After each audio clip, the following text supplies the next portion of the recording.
Hey, drop.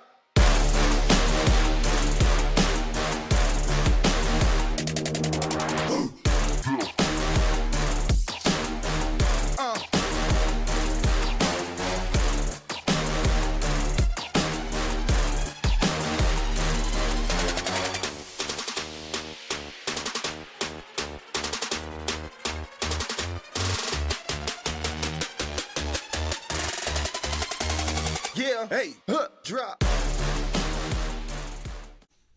What's up, motherfuckers? Welcome back to another episode of the Lowlife motherfucking podcast. What's up, buckos? We're back in the studio for this one. I know y'all love that live coverage of the DBR. Great sound quality. About 45 minutes in, it just turned into like revving motorcycles and then me trying to drunkenly explain what was happening during biker games. I told you that tequila was a bad idea.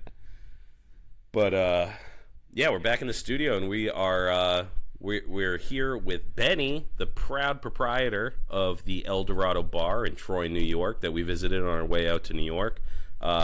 We got a little light housekeeping to get to first. So we'll get that shit out of the way, and then we'll roll into this motherfucking interview. 3 S's. We got shows, shout-outs, and sponsors. I'm going to start with the sponsors. I'm going to shout out Torque Motor Co. We saw him at the DBR. Use that Lowlife 10 discount code. Get yourself one of those fucking sissy bar bags. Everybody at the DBR had one. You don't want to be a fucking tool. Kids are going to make fun of you because you don't have the cool gear. Go over to Torque Motorcycle Co. Lowlife 10 at checkout. Go get that fucking sissy bar bag. It's the best in the biz. Rodney, Bump Shop Diaries. Bump Shop Back Room. Black Coffee Congregation. Someone hit me up on YouTube and said, hey, I didn't get a $5 off code. I don't know if you ever responded. I responded back. If you're listening to this, I do that shit manually. I'm a drunk, I'm retarded, I have a really bad short-term memory. So if you got a mug but didn't get that $5 off code, just hit me up. Hit me up anywhere, and I will get that to you in the DMs. But head on over to our store and pick up the new Lowlife Podcast Enamel Camp mug, and I will give you $5 off code, maybe. And if I forget, I will definitely get it to you eventually. So, shows. Winding down the season. I don't got any shows left. DBR already happened. We got the Smokeout Rally September 5th through the 8th. Rowan County Fairgrounds in Salisbury, North Carolina. They got live music, wet t-shirt contest, bike show, mini bike racing, tankful bike art display, world's strongest biker competition, burnout contest, vendors, great food, and tons of camping. Your boy will be there on Friday. I believe that's the 6th. I'll be there all day Friday. If you want to fucking meet up on there, shoot me a message, and we'll figure it out. Yeah, actually, on that show, one of our laddies hit me up today, actually right before we started recording. Bake 2 weeks. Jared Bake. 2-time winner of the Laddies Patreon giveaway. He's going to be there. So if you're going to the fucking show, let us know and we can connect y'all motherfuckers. That's what this show is about, connecting the lowlifes. You'll see Loctite there. Run right up to him, ask him for his autograph. He's going to have resting bitch face, but I assure you he wants to talk to you. And make sure you connect with the other laddies. So just hit us up and we'll let you know who's going, right? We'll facilitate that shit. All right, shout-outs. I got a shout-out. I got one shout-out. Today I got an email from a chopper noob, Mark Bitzan. Loves the show. And we love you for that, Mark. But he reached out just like not super into motorcycles yet. He knows he wants to build a chopper. He has a Honda 600, Honda Shadow. A little outside my wheelhouse, motorcycles are pretty much all the same. You know, they all have like two wheels, various components to make them move forward. But I'm not a big Honda Shadow guy, so I don't have a lot of insight into this. So I put them onto Lane Split Boulevard. Chop Cult has a decent Honda scene. And who else did I recommend? Oh, yeah, TJ Brutal Customs. I think he's a Honda guy, right? So anyways, I would just want to shout out. He reached out. He wanted to make some connections. He wanted to know, like, where to focus. And I've been there. We all been there. You have to start somewhere. You're not that comfortable with fucking building motorcycles. You know, the pod is one area, but go to Chop Cult. You can find people in your area. You can search by your state and find people in your area. Regrettably, Instagram is probably the best place. I mean, I fucking hate that I have to have it. I feel like a 15-year-old schoolgirl. But fucking hate Instagram so bad. But here's the key, dude. Start a profile. Only follow dudes that have chopper pictures. So follow us. Follow everybody we follow. Don't follow anybody from high school. No family members. Like, I have people that friend me, like family members, and I don't follow them back. Because when I open it up, I just want it to be a motorcycle machine. I just want to flip through and just see motorcycle, motorcycle, motorcycle. I can say this. If we did not have the show, I would not have Instagram. 100%. Dude, I fucking hate Instagram so bad. Yeah. Yeah, Facebook, Instagram, all this social shit sucks. Well, I like Facebook because of Marketplace. Instagram is like... When I first got Instagram, I got Instagram when we started the show, so 6 years ago. And I got it because of this show.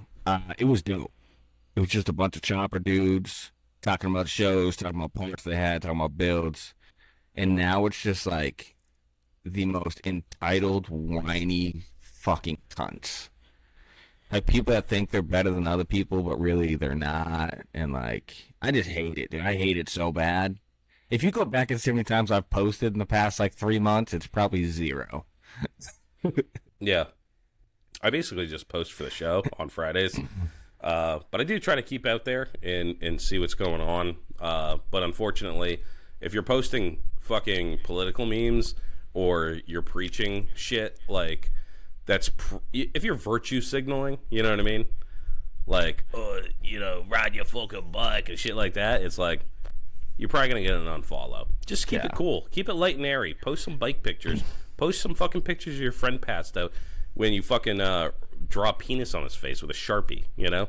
Like, just some funny stuff. Don't get too fucking hot in here, you know? Save that shit for Facebook. Go over to Facebook and do that shit. IG is for the bikes. All right. Did you have any shout-outs? Anything else? Just shout out 3 quick ones real quick. Shout out to Steve at Deadbeat for throwing another banger. Deadbeat was super fucking cool. The vibe was dope. I think all the right people were there. Missing a couple.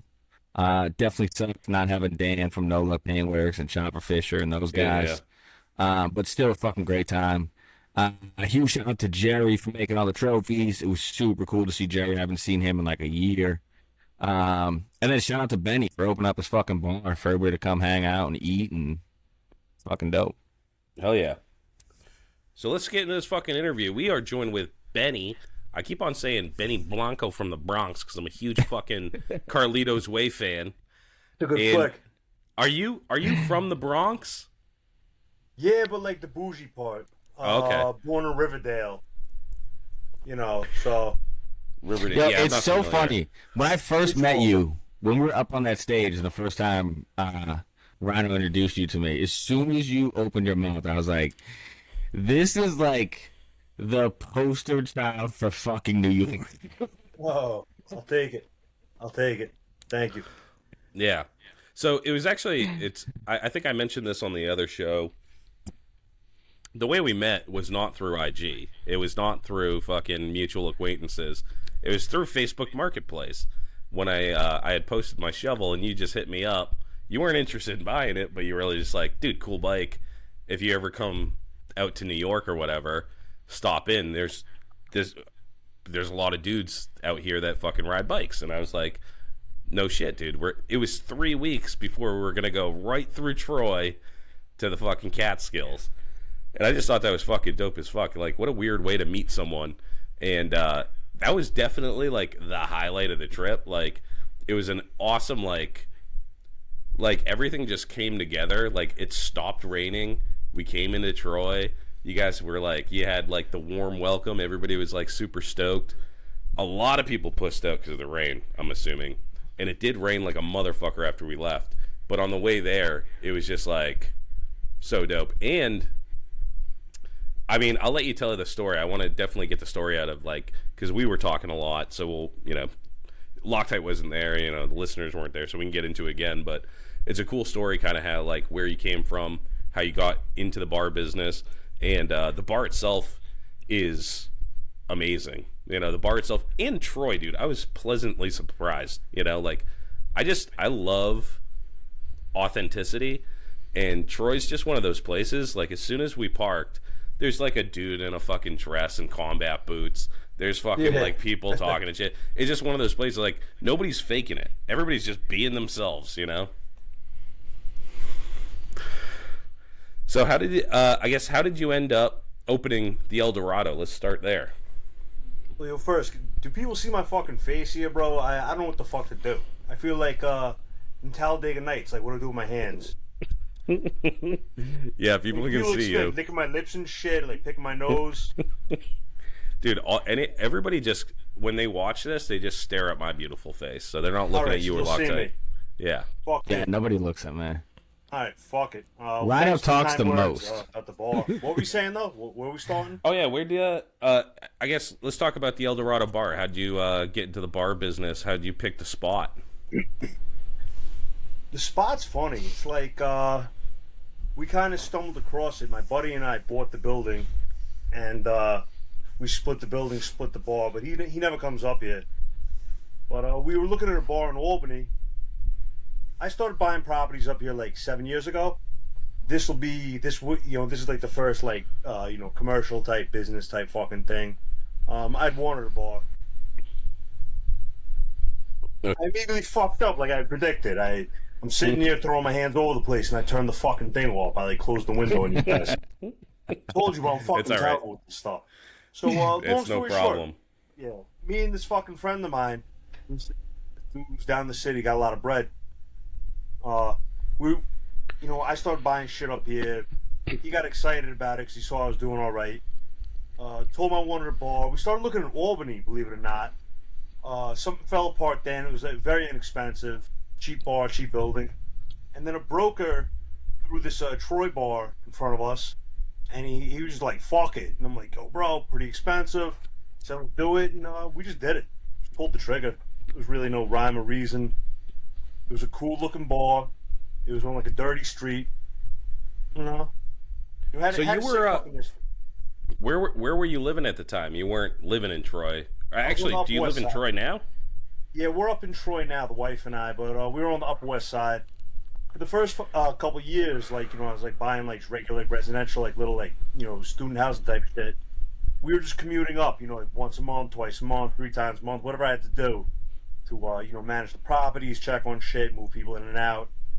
And then it was just a coincidence. Right before that pandemic, we moved up here, like that New Year's, like January 1st, we were up here. Then that fucking virus hit in like March, I think, and we just stayed. No shit. So you bought that thing right as COVID fucking popped off. The fucking bar itself, believe it or not, I had stuff up here, but my buddy and I, when we went in on that property, I think we closed in February. COVID hit in March. How the fuck, dude? Yeah, I guess. Did you open it right away, or like how the fuck did that happen? Well, there's 8 units above it, so we got tenants. That's nice. That's nice. Fortunately, most of the tenants were rock stars, except for one, who made like the pandemic a fucking nightmare. And the bar sat vacant, but I ended up getting the liquor license during the pandemic. And then when shit started winding down, we were ready to rock, Yeah, because New York is, they were a lot tougher on the bars and open, like restaurants and shit like that during that time. It's just like the worst timing. But I mean, you were ready to rock and roll as soon as that shit lightened up, right? Though, right? Once it settled down, we just fucking yeah. It was game time, which is funny though, because during the whole period where you weren't allowed to do shit, my brother ended up moving to Troy around that time, and he's a fucking psychopath. This fucking kid just threw parties and events in there the whole time. He's blacked out the windows, and he wouldn't tell me. He wouldn't tell me. 'Cause he knows I would lose my shit because I'm moderately responsible, and he just tore the fucking place up the whole pandemic. What the fuck? That's He was like funny. like some speakeasy shit. Oh yeah, bro. And he's a fucking proper psychopath. He's a real fucking degenerate. Like he has like a doctorate, in being a fucking scumbag. He's he number one. I'm trying to. So he's been a commercial fisherman like the last 10 years in Alaska. Because as we were getting into our 30s, he's like, yo, I'm gonna fucking die, or I'm going to prison, or I'm gonna kill somebody for real. And he went to Alaska and just fucking, bro, he went out to the docks, got a job on the boats, and was there for like 10, 11 years. And then shit. yeah, and then he fucking he meets this broad out there, falls in love. I'm getting married, he says, during the pandemic. You gotta fly out for the wedding. So he wants the wife and I to fly out to the wedding in Alaska during the pandemic. But her folks kind of freaked out because they're older and they didn't want us like traveling. What if they got sick, we got sick. The whole world was fucking nuts. I didn't give a fuck. None of that COVID shit bothered me. I had a buddy. I got a Vax card for like $200. I'm not fucking. I'm not taking that shot. Oh, I forgot about the Vax card shit. But, I had a buddy with a stack of them, 200 a pop. So it's fucking wild that we all lived through that, and it feels like it was so long ago. You know what I mean? Fucking insanity. Yeah. But so we don't go out there because my wife's folks, all that shit. So he goes, I get it, won't be the same without you, I love you, all this shit. Bro, he gets married. The whole wedding was a whole fucking thing. Some solid stories. That's another time. The next day he hits me. He goes, yo, I'm moving back to New York. I said, you bringing your bride with you? He goes, not by myself. I said, all right, bro, come to Troy. I got an apartment for you. So he came back, and like, how old are you guys? I'm 40. 37. All right, so I'm 41. You remember like the old like Tasmanian Devil cartoons? Oh, yeah. It was like that tornado when he hit the ground. He just came. He just fucking. What happened with him and his wife? Yo, bro, like the next day, I guess, the day after they got married, she's like, I'm not. It was the next day? I swear on everything holy. Holy shit, dude. Bro, he's like 6'1", 275. Fucking front teeth knocked out, brass knuckles, and he's buddies with the guy who knocked his teeth out now. Like, he's just he's an animal, bro. He's a combination of like, you ever see that movie, No Country for Old Men? Yeah. The fucking, the maniac in the whole movie who's like a maniac, but he's got principles? Anton Chigurh, yeah. So Craig's a fucking degenerate psychopath, but he's like a man of principle. So you could bang his teeth out with brass knuckles and be good afterwards. He's a nut. So anyway, he's back here. He comes back, and during the pandemic, bro, he's throwing secret fucking parties in the bar. I'm freaking out, paying the mortgage, the bills, this, that, and he's tearing the joint up. Just chilling. Yeah, bro. The fucking wife and I were at breakfast locally, and some other business owner was like, yo, I heard you had a fight and threw these people out of the bar last night. So what are you talking about, bro? He walks away. I look at my wife. I go, this guy's crazy. The bar's not open. And then like another 10 minutes to the breakfast, I said, fuck me, Craig was in there last night. Is this your older brother or younger brother? Older. Oh, shit. He's Oh, supposed you to be want him the on the responsible one. Yeah, he's fucking. He's out of his bird. No shit. Dude, was he doing the Alaskan king crab shit? Like Deadliest Catch type shit? Yeah, but I think mostly they do like, the fuck they do? They do also, it depends on the season. They'll go out for the seasons, Some seasons are 4 weeks. It's all about like, I don't know much about this shit, man. It's his life. But it's like what the quotas are. So sometimes they only have like 2 weeks to catch this amount of salmon or these kinds of crabs and all sorts of shit. He'll go where the money is, though, Mm-hmm. But No he's shit. a proper fucking lunatic. You guys would get a kick out of him. Yeah, dude. Yeah, we gotta get back out there. I mean, I just I couldn't get over like we were talking about this. I think we were talking about it during the Deadbeat show. It's just like, you know, I lived in Boston for a little while. I lived in Phoenix for a little while. You know, I lived in like these big cities. They're lame as fuck, dude. Now, you know, it's like going to Disney World. You know, it's just like corporation, corporation, corporation, corporation. Right. And there's no mom and pop shops. There's no like local bars. There's no school. Yeah, nothing's dangerous. You know what I mean? No. Like everything's just like super safe and like, yeah, I don't know, man.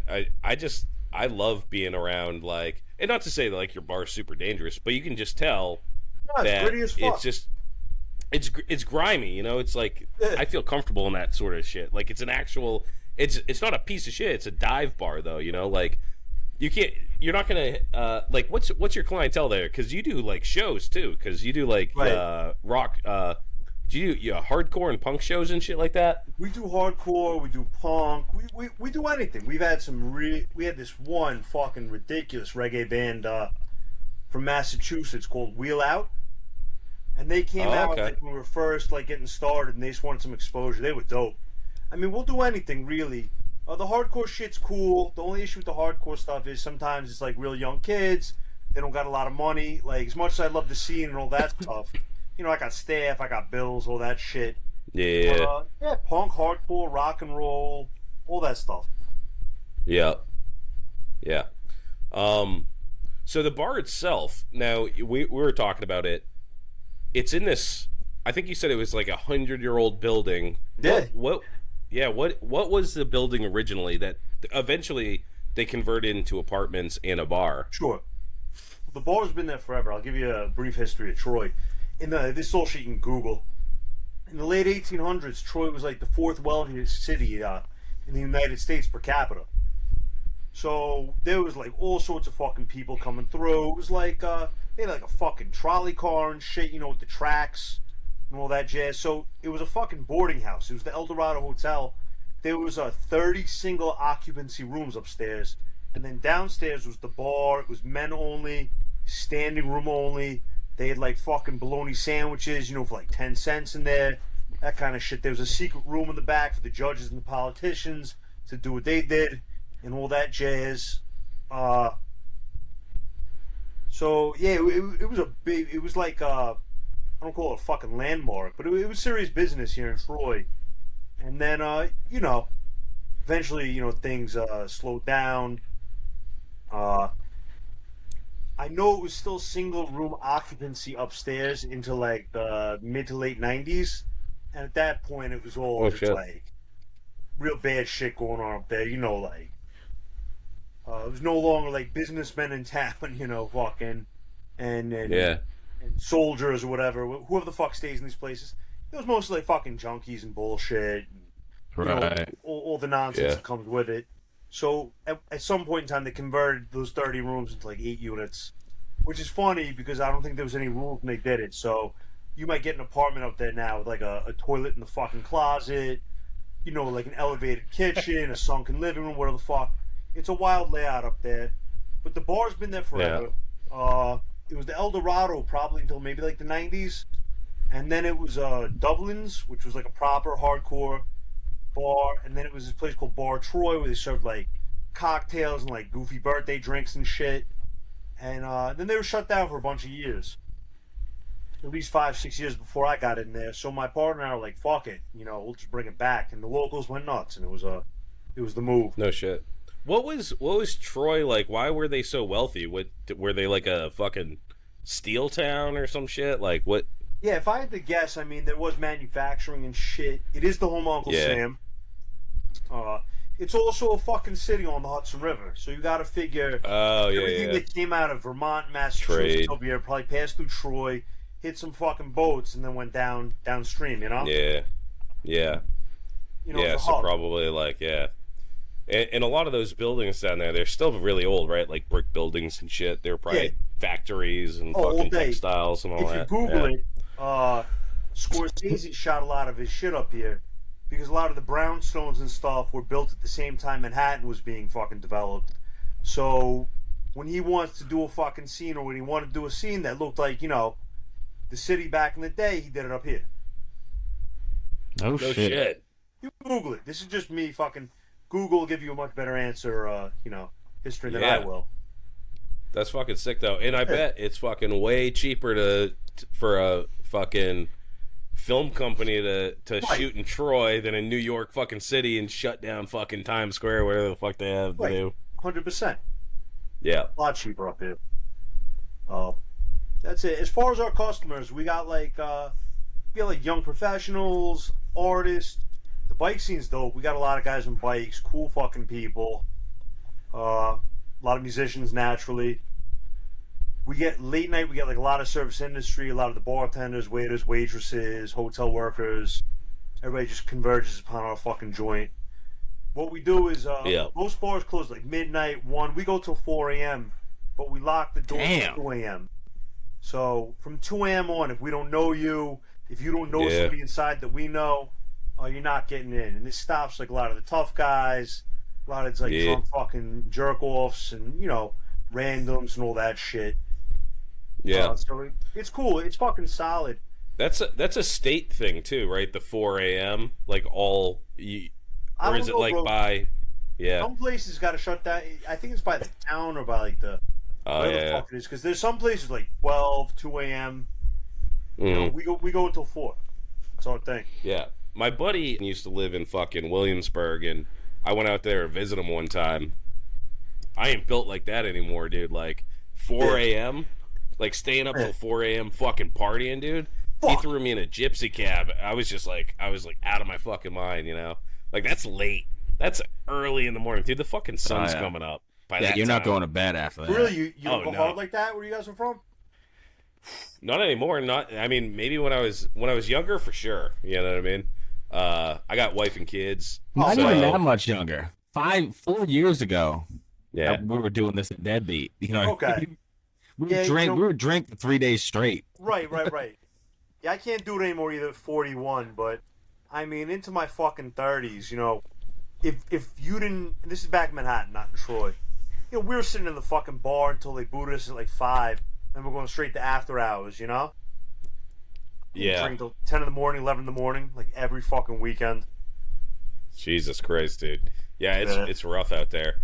That's what I mean. You need a little something, a little toots magoots, a little nose candy, some nose beers. Forget about it. Some of that fucking. I'm sensitive. I don't want to say the wrong thing now and not be PC, but yeah, some of that Energizer drink. Oh yeah. Yeah, the fucking snooters. Yeah, dude. Well, dude, I don't know, man. I don't think a lot of kids drink nowadays. Like. No, the culture is shot. Yeah. Yeah, bro, like if you're young, you're not going to meet women and shit. You just go on Tinder or something and match with them. Stay home, smoke some weed, watch some Netflix, have a cheap grown date. Men, bro. Like I used to go to this bar in Bay Ridge, Brooklyn, in like 2006, 2007, and I'd be coming back from Manhattan. I was in Bay Ridge, Brooklyn, the last stop off the R train, the 95th Street stop. So by the time the fucking train pulled in, I was getting back to fucking my spot like 9:30, 10 in the morning. And there was this bar called Kelly's Tavern, Bay Ridge. And I'd go knock on the back door, and I'd go in, 10:30 in the morning, my fucking mailman's there crushing martinis, Damn. But there was like this culture, like dudes used to drink. Now it's just like, I don't know, fucking guys want to do fucking CrossFit, talk about the feelings and shit. I don't know. Yeah. You don't see like bars packed with like iron workers and tough guys and fucking, I'm not saying talk about your feelings is a bad thing. CrossFit's a bad thing, but I don't know. This what I knew bars as, they no longer are. Yeah, that's for sure. So. Yeah, I remember like back in the day, dude. There was no cell phones. Like when I started drinking, I had a little black book with a little fucking, and you'd have to get a number and call me on my landline. I think I keep losing you guys a little bit here. Yeah, I don't know. He keeps cutting. Yeah, Rhino, you keep dropping. My there's like a wicked fucking thunderstorm over my head right now, and it keeps on dropping out. Yeah. But But you- yeah, dude. I don't know what I mean, definitely missed part of the conversation there, and you probably I probably cut out for a second, but seems to be passing. Yeah, dude, back in the day, you'd actually have to go out to like meet people. Like if you wanted to get new friends or meet a fucking girl, you go out to the bar and Bro, you bring your little black boat. Yeah, you have to go up to him and be like, "Hey," you know what I mean? Yep. You'd have to like take a shot and be like, "Hey, get some courage." Yeah. So what's like your average customers at the bar? What kind of guys you seen there? Just guys our age? Yeah, yeah, for the most part, you know. I'm trying to Unless think. it's a punk show, I'm assuming. Yeah, The punk I and mean, hardcore show bring out the younger guys. Yeah, you get. It's mostly guys, girls our age, give or take a few years. Yeah. But you look at the Yeah. older folks in there too, and then when our kitchen's operating, I mean, we get all walks of life. We put out some serious fucking food. Yeah. For the first year, I brought one of my buddies with me, this kid Dominic, Uncle Dom's Pizza, and he was making these Detroit-style pies out of our kitchen. And, No shit. Yeah, and we kept making them. He ended up moving back to the city. He's born and raised on 119th between First and Pleasant. He's a sick fucking chef. No shit. Good dude, yeah. So he really, he was a major contributor to the kitchen we have today. Yeah, you have like a full-blown kitchen? We do, but of course it's been fucked like all summer. You know, this old building, shit just falls apart. So Right. I spent the last couple of weeks waiting on the parts. And then we had our guys fucking fix the exhaust back there. It was so fucking hot we couldn't cook this summer. You know. Damn. Yeah, we got the pizza oven, the griddle, the deep fryers, and the exhaust no wasn't shit. working. Yo, I was back there making pizzas. I mean, bro, it was 200 degrees. It was just I couldn't put people back there. Yeah. Yeah, man. When the Is food's it? going. Do you have to serve some kind of food with it being a bar? So during the pandemic, you had to, but then my SLA attorney was saying you always had to, and just I guess it was never really. Yeah, because enforced. I know a lot of states like that. You have to have some kind of food, whether it's like chips or fucking Right. eggs or whatever the fuck it Yeah, is. pickled eggs in the bar, whatever the fuck. Yeah. I heard that was the rule. I really don't know. I'm only 3 years into being like a bar owner, you know, and my experience is all coming from during the pandemic and afterwards. Yeah. Me and Ryder were talking about this not long ago. People need to start bringing that shit back, man. Just that fucking grungy ass jar full of pickled eggs on the bar top. Oh, it's badass. Dude, I love that shit. No, that's what it's about, bro. That's what it's Yeah. about. Like, you're just like, you're fucking 6 beers deep, a couple shots of fucking Jameson, you're like, give me an egg. Yeah, that'll straighten you right out. Give me too. 5. Serve them in a Well, styrofoam cup. I love that shit. All day. No, love that shit. And that's like proper dive bar shit too. It's like, to Rhino's point, dive bars are like a dying breed right now. Bro, Now forget it's like about it. everybody wants to be like this top-notch, like hipster, fancy fucking bar, like the weirdest drink menus and like fucking disgusting beers. Like, I don't know. I'm just a simple guy. I like PBR and fucking No, you don't- Modelo's. You know what I mean? You don't want a beer that sour smells like beer. flowers. Yeah, I don't want a Yeah. sour beer. I don't want a blondie or whatever the fuck it's called. I just want to have a beer Yeah. and talk shit with some dudes at the bar. But dude, Yeah, that's no, the you whole fucking- point of it is like these fucking venture capitalists. They go out and they buy a bar, they spruce it all up. They have 185 different drinks on tap. Everything's perfectly clean.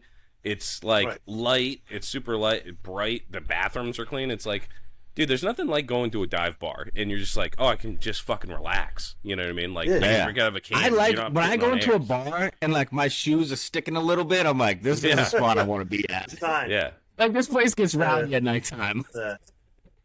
Yeah, plus it's like the clientele's more fun, you know? You actually meet Yeah, yeah. interesting Forget about people it. with like weird fucked up stories. Dude, Yeah. we had this one guy in there.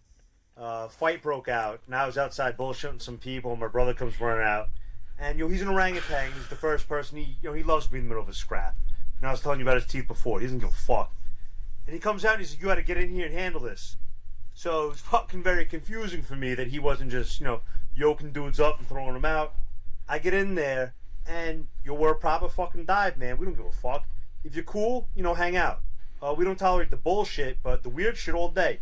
Like you said, the guy with the skirt outside, I'm not thrilled because sometimes he harasses the customers, But you know, if he had money, I'd tell him to come inside and have a fucking drink. You know, Yeah, Right. He wouldn't give a fuck. But anyway, this one time, my brother calls me in, and we let this dude in with his 2 like chihuahuas, and we had this creepy fucking like Eastern European dude in there, some older guy. I don't know where the fuck he was from. He had a thick accent and shit. Bro, he was fucking jerking off one of the chihuahuas on the bar. What the That's fuck? a little much. Yeah. He went a little too far. On the bar, and he had his 2 fingers like he was holding a joint, and he was fucking jerking the dog off. So the guy's freaking out. So now like the customers get involved, and some dude was hammering. He was like, "What if the dog likes it?" You know, like fucking. It's Oh my god. I ain't never seen fucking that whacked shit. out dive bar shit, bro. You're not gonna see that in some clean 90 different kinds of IPA Oh, yeah. on tap. Just Yeah. weird fucking stuff that we let slide.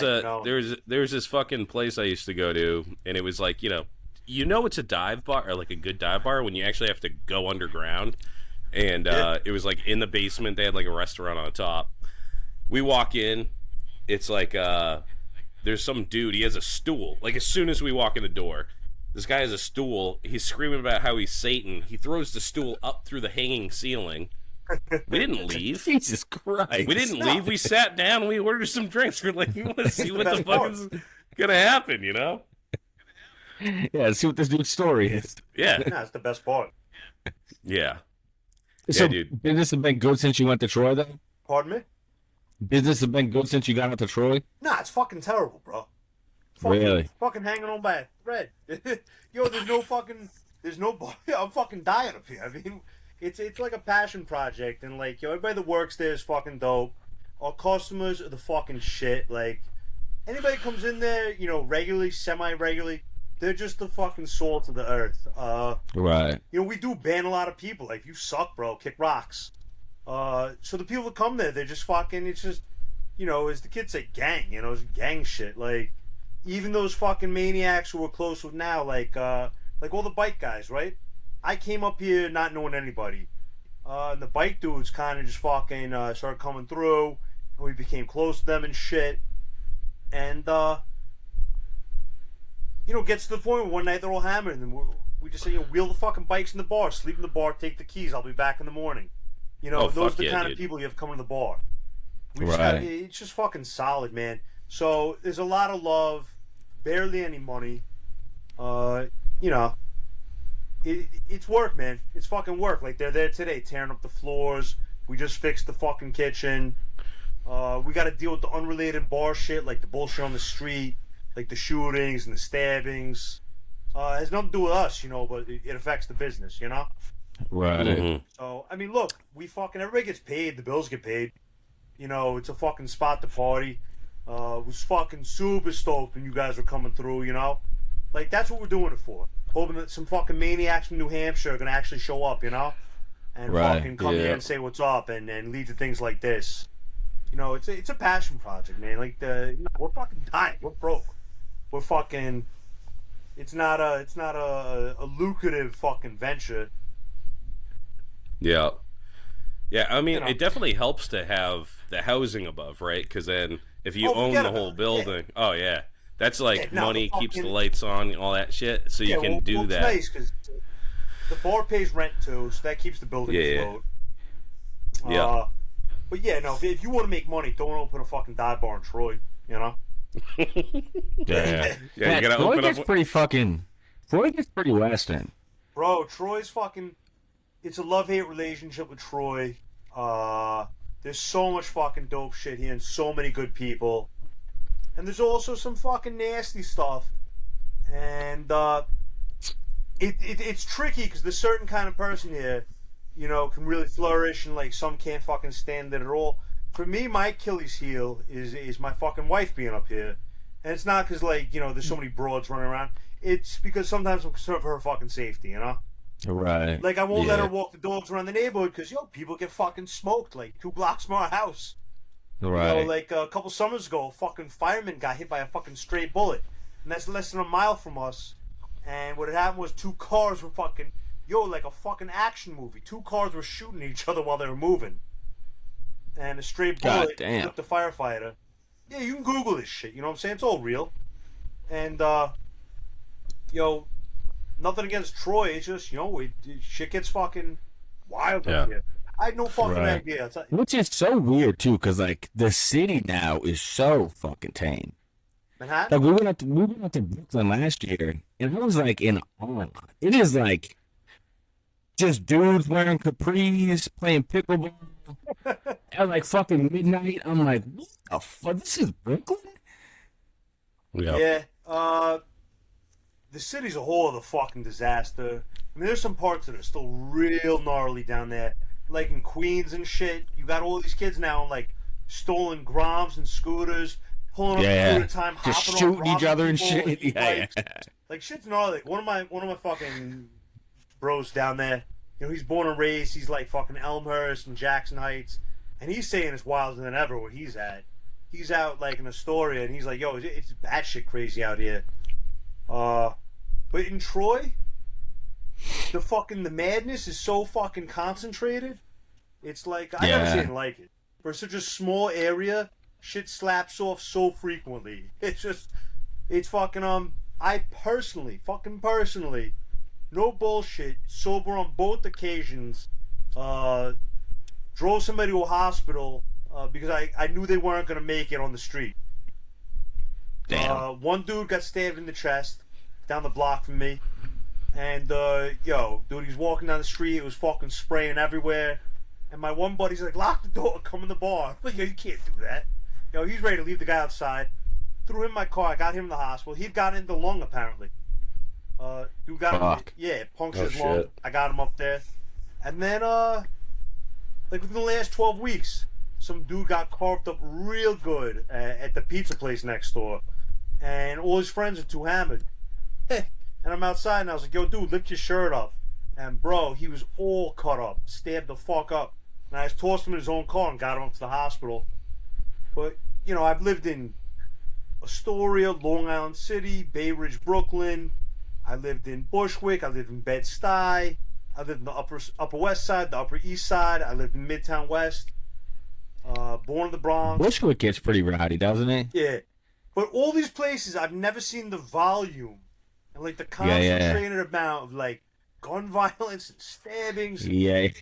And dude, it's not even fucking. You don't see fights or brawls like you see. They're quicker to shoot and stab up here. Fucking,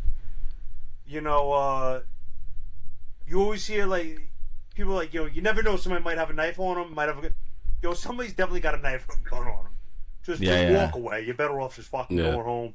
I think that it's a generational thing too, because Big time. like Oh, yeah, dude, for like in sure. our generation, dude, growing up, you didn't worry about that shit, dude. If someone had a gun on them, like they were fucking insane, dude. But you Got these, Craig. Got these. yeah, dude, Yeah. fucking Friday, you fight, Yeah. you lived and fight another day. lived That's how it fight was. You another just day, beat the Craig. shit out of each other, you know. Yeah.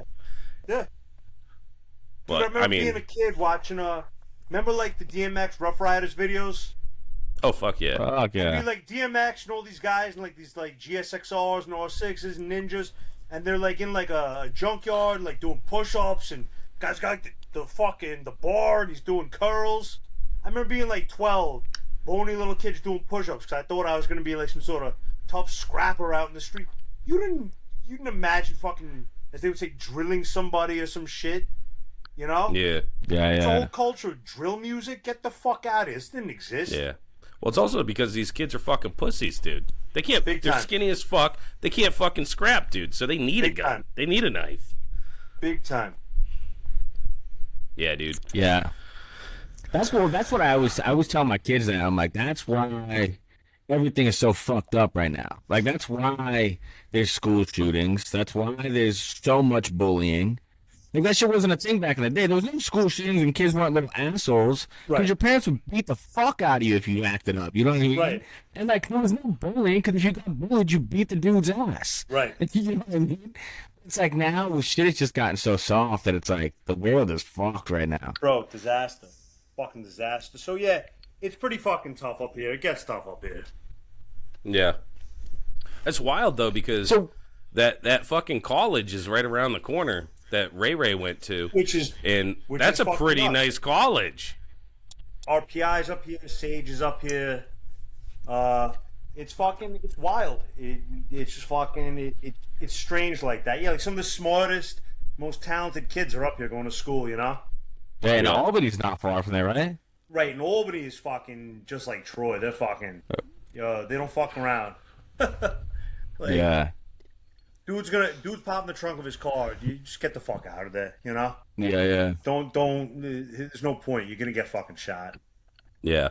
But those that yeah, man. like Troy is like one of those places that, you know, like Williamsburg in New York, right? Like that was a shithole, and then you have these cool people that move in because it's cheap, and you know, yeah, it's a little dangerous or whatever, but then they, you know, over time they kind of gentrify it or whatever. But like all the fucking misfits originally went to fucking Williamsburg and made it like a cool little art spot with a bunch of fucking weirdos, and that could be like Troy, you know what I mean? Like fucking bunch of weirdos go there. There's low rent and fucking cool shit going on, and it's cool for a little while, and then Disney moves in. Right. So that's the charming part about Troy, though. It still is, you know, cool like that. You know, it's tough, but there's art, there's music. Yeah. It's just you get know, that there's authenticity, you know. It's there. It's there. It's fucking dope, man. And then, you know, in one direction you got Vermont in 20 minutes. You know, 2 hours south, you got Manhattan. It's cool. You head north, you're in the Adirondacks, you got the Berkshires over here. Nah, I'm a fan of Troy. It's tough, but it's charming. The good people are great. And it's like anywhere else, man. You know what I'm saying? It's like anywhere else. Yeah. Yeah. Which do you prefer, Manhattan or Troy? Fucking neither. Like if you could like pick right now, open up a fucking new bar in Manhattan to open up a bar in fucking Troy, which one you going with? I mean, I would stick with Troy all day. Yeah. If I had my way, give me fucking Manhattan like 2007. Oh yeah, where it's not $4,000 a square foot or whatever fucking bullshit, you know. And when clubbing was at its high. Yeah, the first iPhone came out in like 2007. So before that, there was none of this like FaceTiming, Snapchatting. There wasn't really much social media. Like there was still like secret spots and shit, you know. Yeah. You know, any fucking, even some cool shithole or special, whatever the fuck it is. You find something, some fucking moron gets in there and does a review. Yeah. And blows it up. Yeah. Or like so I spent a ton of time in Manhattan because I worked there, and I was split my time between New Hampshire and New York.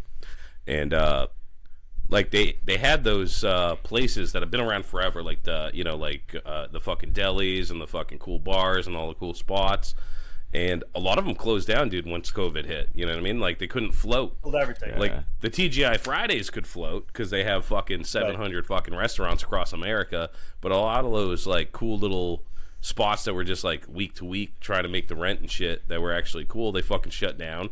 And then, again, venture capitalists move in, and they just go, oh, we're going to put up 185 fucking taps of grass-fed beers, you know?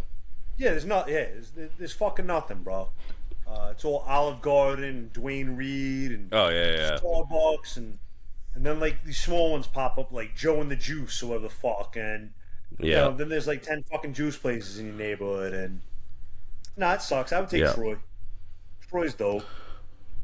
Yeah, we were talking when we went there, like, so you took us out, you gave us the little tour, brought us to the back, so you have the bar up front, you go in the back, and then that's where you have the stage with the bands, and then you have the kitchen back there, and then out the back, there's this fucking sick-ass alley, and we were spitballing, I think we're out there with, like, fish tank and shit, and we're just like, dude, this would be so sick to just line up, like, 1,000 bikes down this alley, and have a fucking kick-ass fucking bike show. That'd be super cool. Yeah, dude. I was thinking about like how to do that. Like, I think it'd be sick to get like a poker run sort of thing, you know, like or like a run to Troy type of thing. So you can just be like, all right, everybody meet. So you get all the fucking massholes, Maine, New Hampshire, Vermont. Everybody gets in a big pack, and you just descend on Troy. And then all the people that are local to New York or whatever, that's the spot to meet up, you know? Yep, that'd be dope. Then you have a ride and a place to go, and then I'd rent out that fucking Airbnb over the pizza place, Get a couple of Strombolis for late night. You know what I mean? Yo, they're good people though on that spot, so I'm sure the Airbnb's all right. Yeah, dude, that's so fucking clutch too to have that fucking pizza place. Like when you're drinking, like how key is it to have a fucking pizza place right next door? You know what I mean? Yeah, they're the spot. Everybody goes there. They got the best slice in town.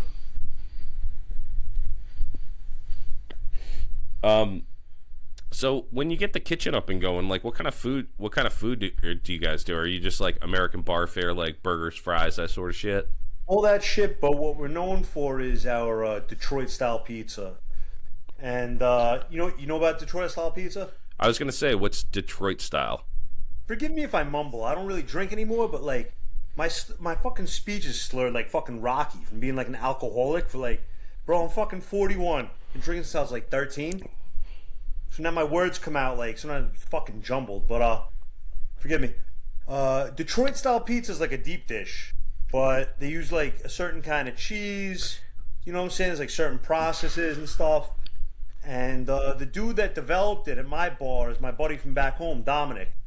And he grew up on 119th Street between First and Pleasant. And he's just a fucking beast. So he used to run around with Craig and I back home. And he was a fucking lunatic too, bro. He was fucking wild back in the day. So he was like the original weed man. Dom's about 10 years older than me.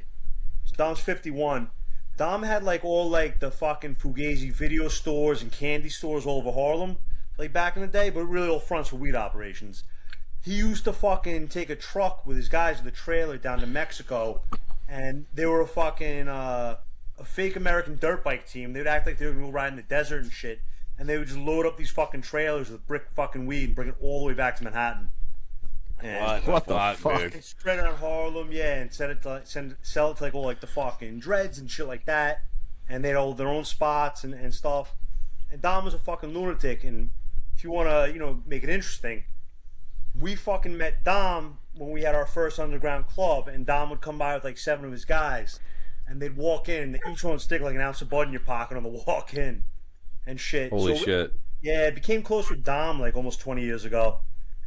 And whatever, he did the weed thing, we did our club thing, all our spots and shit like that.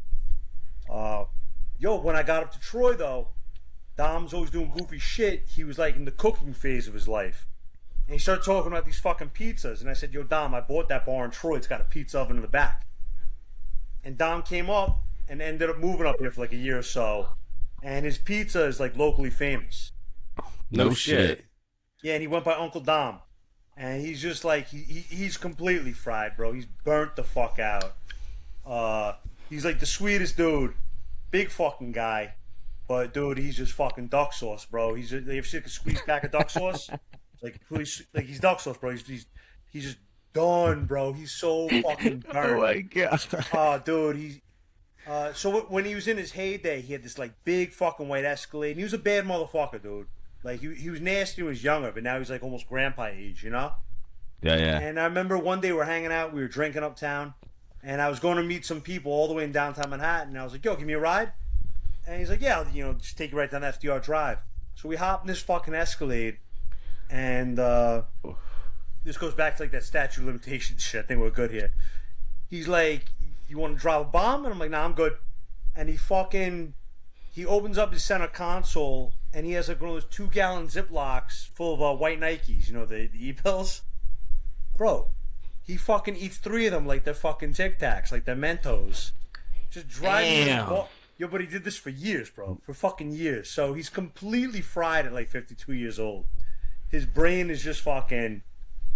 But he makes a mean fucking pizza. He's a really sweet guy.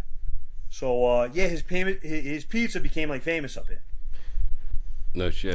So is it like cut into squares like the Chicago deep dish or whatever? Yes. Yeah. It's like these special fucking pans he bought, and it like caramelizes around the side, so you get like this.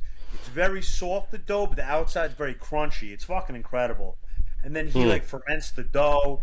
He puts a lot of love into this shit. That's also the reason though he had to move back home.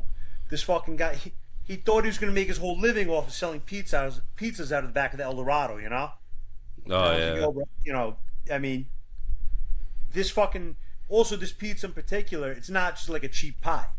Like his cost on every pie was much more than like a regular fucking pie, because he put like top quality product into it, and the process is a little longer. Fermenting this fucking stuff, making it rise and whatever. So he's back home. We're still making the pies, and I'm hoping to drag him back up here. No shit. So you got the recipe for the pies, so you can still replicate the fucking magic. Yeah. No, we still talk all the time. Yep. Yeah, he's still gang. No shit. So when he, I guess the fucking the pizza pies, you said you guys are redoing the kitchen and shit. Is that like completed? Or are you guys gonna start slinging food soon? Yeah. Done. I got this buddy who's gonna hop in the kitchen. I got to meet with him this week. We'll get him back there, and we'll be firing those fucking things out again. They're ridiculous. I stopped eating them, bro. I put on so much weight. I was crushing those fucking things. And when you're drinking, forget about it. Yeah, nothing beats this fucking piece of pizza when you're drinking, dude. Oh, I can only imagine how much pizza you sell while people are fucking hammered. A decent amount. But they're expensive. It's that we don't really kill it. It's time consuming. Yeah. We put the fucking the money into the pizza. It's not bullshit pizza. Right. But again, it's a labor of love, man. And we're only going into like year 3 now, or 3.5 years. This shit takes time, so fuck it. Yeah. Yeah, plus the first couple of years are like COVID, like marred by COVID. Right. Like it's pretty recent. Like I think it was like last year where everybody was just like, yeah, we're done with this. Let's just everybody go back to normal. No more masks, no more washing your hands. Right. And so it's like we just barely got out of that shit. And like, yeah, dude, independent small fucking restaurateurs probably got hit the worst. I can't think of got murdered. Another place that got like hurt worse than that industry. No, they got murdered. Yeah. But dude, it is. Dude, the end of a perfect night for me is drink at a dive bar till you're shit faced, and then get way too much pizza, and then just bring it home alone so nobody can see you eat it. Just smash that Detroit pie.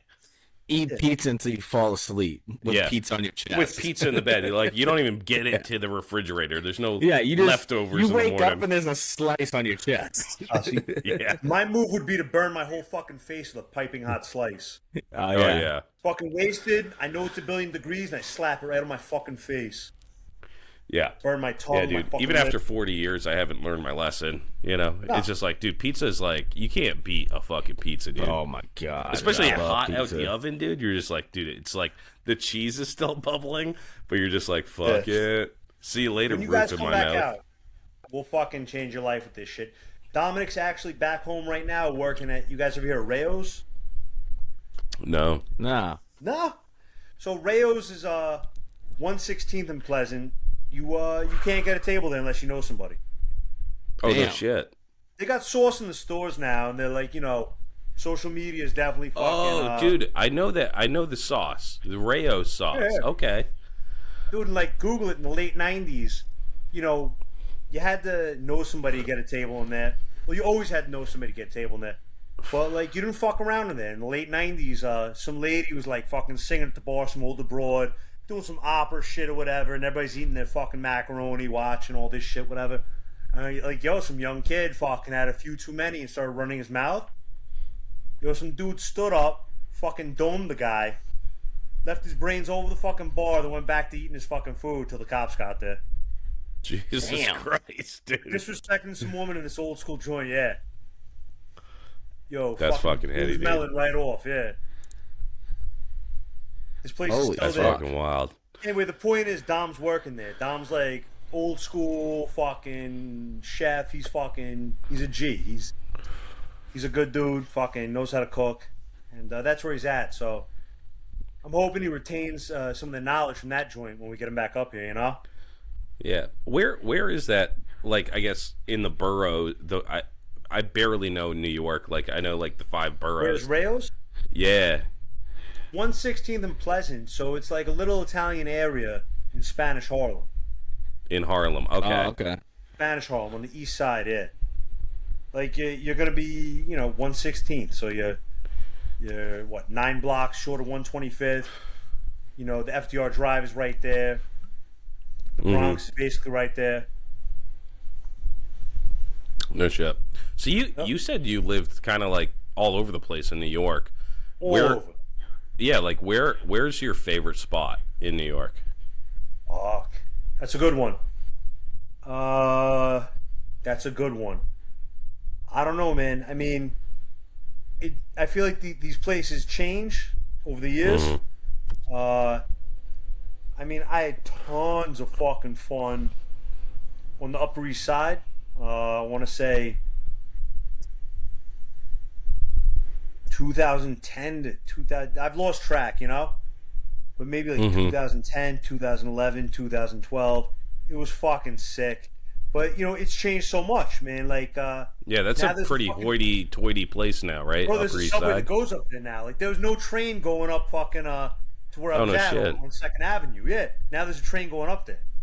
So it's changed so much. I mean, had a lot of fun there. I mean, most of the fun was like my adult life. Like, the folks were always on the Upper West Side.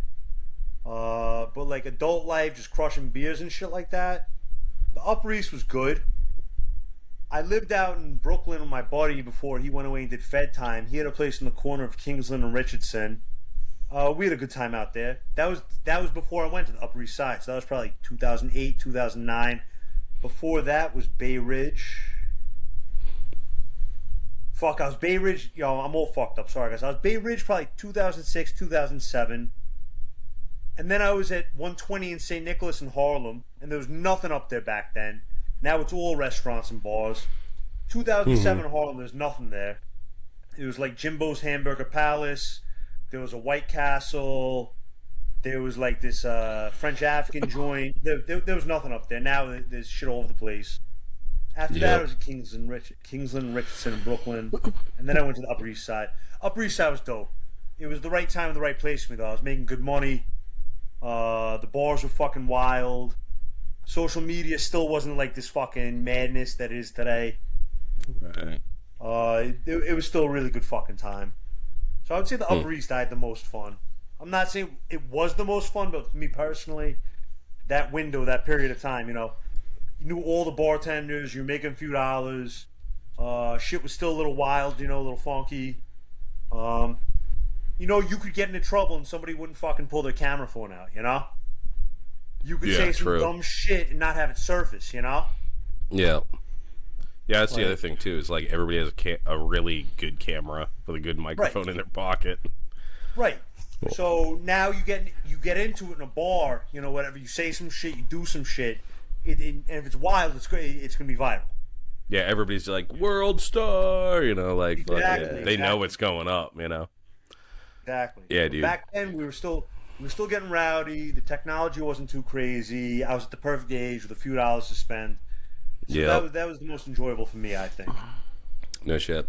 Now, did you say you lived on Long Island too? Long Island City, that's Queens. Oh, okay. Yeah. Long Island City is Queens.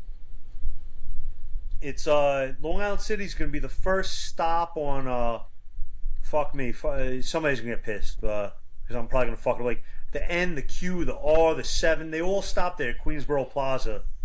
It's right when you get out of Manhattan. It's right there. It's fucking Long Island City's Queens. It's connected to Astoria. Oh no, and shit. then it'll also it's right next to like Greenpoint, Brooklyn. Yeah, I lived there. That was a lot of fun too.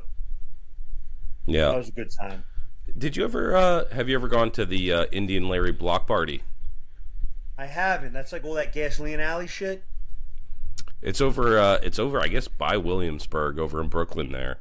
They're doing the 20-year anniversary of Indian Larry this year. Right. So I always knew Indian Larry was. I thought his crew was like thing was like Gasoline Alley they were called or some shit or yeah, I don't know. So the bike stuff, it's funny how it happened. I always rode bikes. The whole time I was in the city, I had like a Honda CB, you know, a little like chopper. When I was younger, I had like R6s and GSXRs and all that stuff. But I didn't get into like Harleys, choppers, bobbers, and all that stuff until I got out of the city. I got upstate, and I ended up selling that CB and picking up a little Evo chopper off some guy in Kingston. And then so there was no events for me. I wasn't part of the call. It was literally a means of transportation down there. Yeah.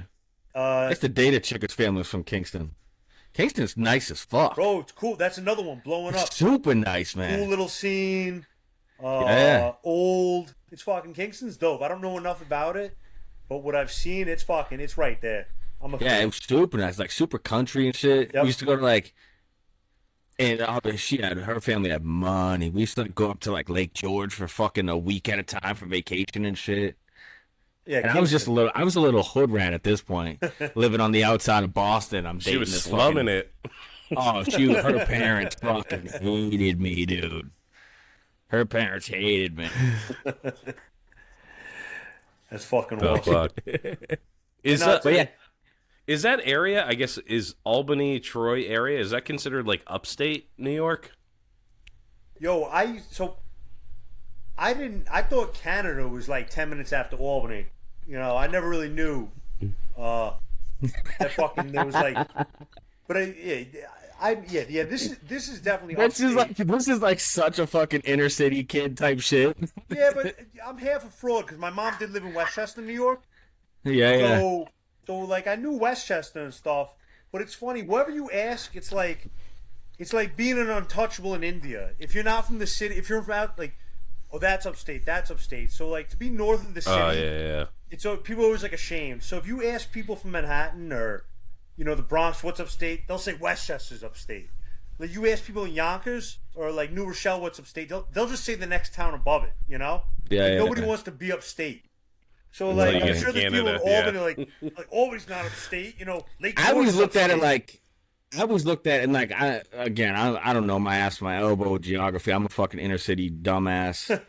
But I always looked at it like if you hit the Catskills, you're upstate. That's fucking upstate. So, you know what I mean? So me fucking being from Manhattan, having a mother in Westchester, back and forth.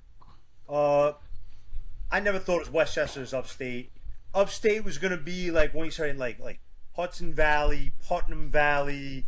Once you start getting up in like the Taconic and shit like that, that's upstate New York. So Albany's definitely upstate, but it depends who you ask. Because nobody wants to be upstate. Yeah, it's very rare. I mean, everybody wants the way Albany and Troy get down. I don't even know if you can consider them upstate. Whatever, they're just like fucking. You think upstate New York? You think like pine trees and fucking lake houses and shit, right? Right. It's funny. So we had this tenant, the wife and I, and he was from like somewhere far out in New York, this proper upstate, and we never considered like this. I mean, Troy's a city, but like it's not Manhattan. It's not whatever. So he moves into one of our properties, and we go over one day, and he's out in the front stoop, like 10 in the morning, the bottle of Jack Daniels, fucking smoking a cigarette. And we said, "What the fuck you doing out here?" "I'm in the fucking city." He's all fucking jacked up and shit. Like this is his first time in the big city, Troy, New York. That's funny. It is what it is. But this New York's fucking huge, dude. I mean, like land-wise, like you look at it on a map. New York's huge. Bro, I had no idea. And all of New England can fit inside New York. You know what I mean? So in New York City, it's big, but I mean, it's all tucked away down there. So it's kind of like, everything above the city is kind of upstate. I have a lot of family out in Rochester, so I've been there quite a bit. But cool. So I actually found out about like upstate. I went to college in Plattsburgh, but that's when I thought that Canada was like a short drive after Albany. I got into this school called Plattsburgh. It's the only fucking place that accepted me, because I was a total fuck up, and ended up going up there, and that's like it's like the last fucking stop. So, but up until that point in my life, until I was like 20 years old, I didn't think there was anything after Albany. My whole life, I thought that's where the world ended. Yeah. Albany, New York. I had no idea. I always thought the same thing. Like being from Mass, I used to think the same shit about New Hampshire. I'm like, oh yeah, it's just like the coastline, and then it's Maine. Yeah. And then like right above that is fucking Canada. Right. Yeah. What's that? There's nothing there. I've lived in New Hampshire now since I was 21. I'm 37 now, and people will mention like towns in New Hampshire, and I'm like, that's never been. Yeah, that's never not a fucking real place. Oh yeah. Dude, I grew up in New Hampshire, and people are like, "Oh yeah, have you ever been to like Washington, New Hampshire?" I'm like, "Dude, that's not a real place." Yeah, it's like growing up here. It's just like, all right, There's Manchester, Concord, and Nashua. That's it. You might live in a suburb of one of those places, but like, I mean, basically it's just like 93. And if you go, dude, like where most everybody that lives in New Hampshire is like from southern New Hampshire, right? Like we're in the southern part. But dude, it's fucking 6-hour drive up to Canada. But you look on a map and you're just like, what is that? Like 100, 150 miles, you know? Yeah. Yo, it's also, I don't know if it's like that by you guys. Well, actually, it is like that because I've been to Maine, I've been to New Hampshire. Yo, so I end up in college in Plattsburgh, coming up from Manhattan, crashing on, my father's couch on the Upper West Side. I end up in Plattsburgh. You've got this idea in your head that everything outside, like Manhattan and Westchester and the boroughs, is poor people. It's like poor country folk in upstate New York. So you're in school, and I'm like, oh man, all these fucking, hillbillies and rednecks, and shit like that. Bro, the first fucking break after I met some people, I ended up driving down and visiting some friends in their hometown of Saratoga, New York. Oh shit, yeah, Saratoga's nice. And that's when I realized I'm the poor person. Yeah. Yeah.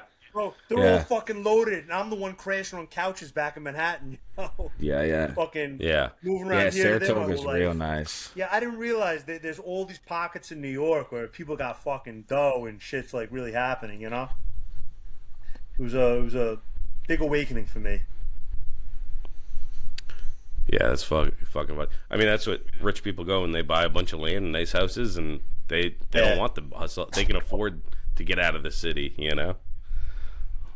Yeah, from what I remember back, like when I was dating that chick, it seemed like a lot of the upstate New York was like old money.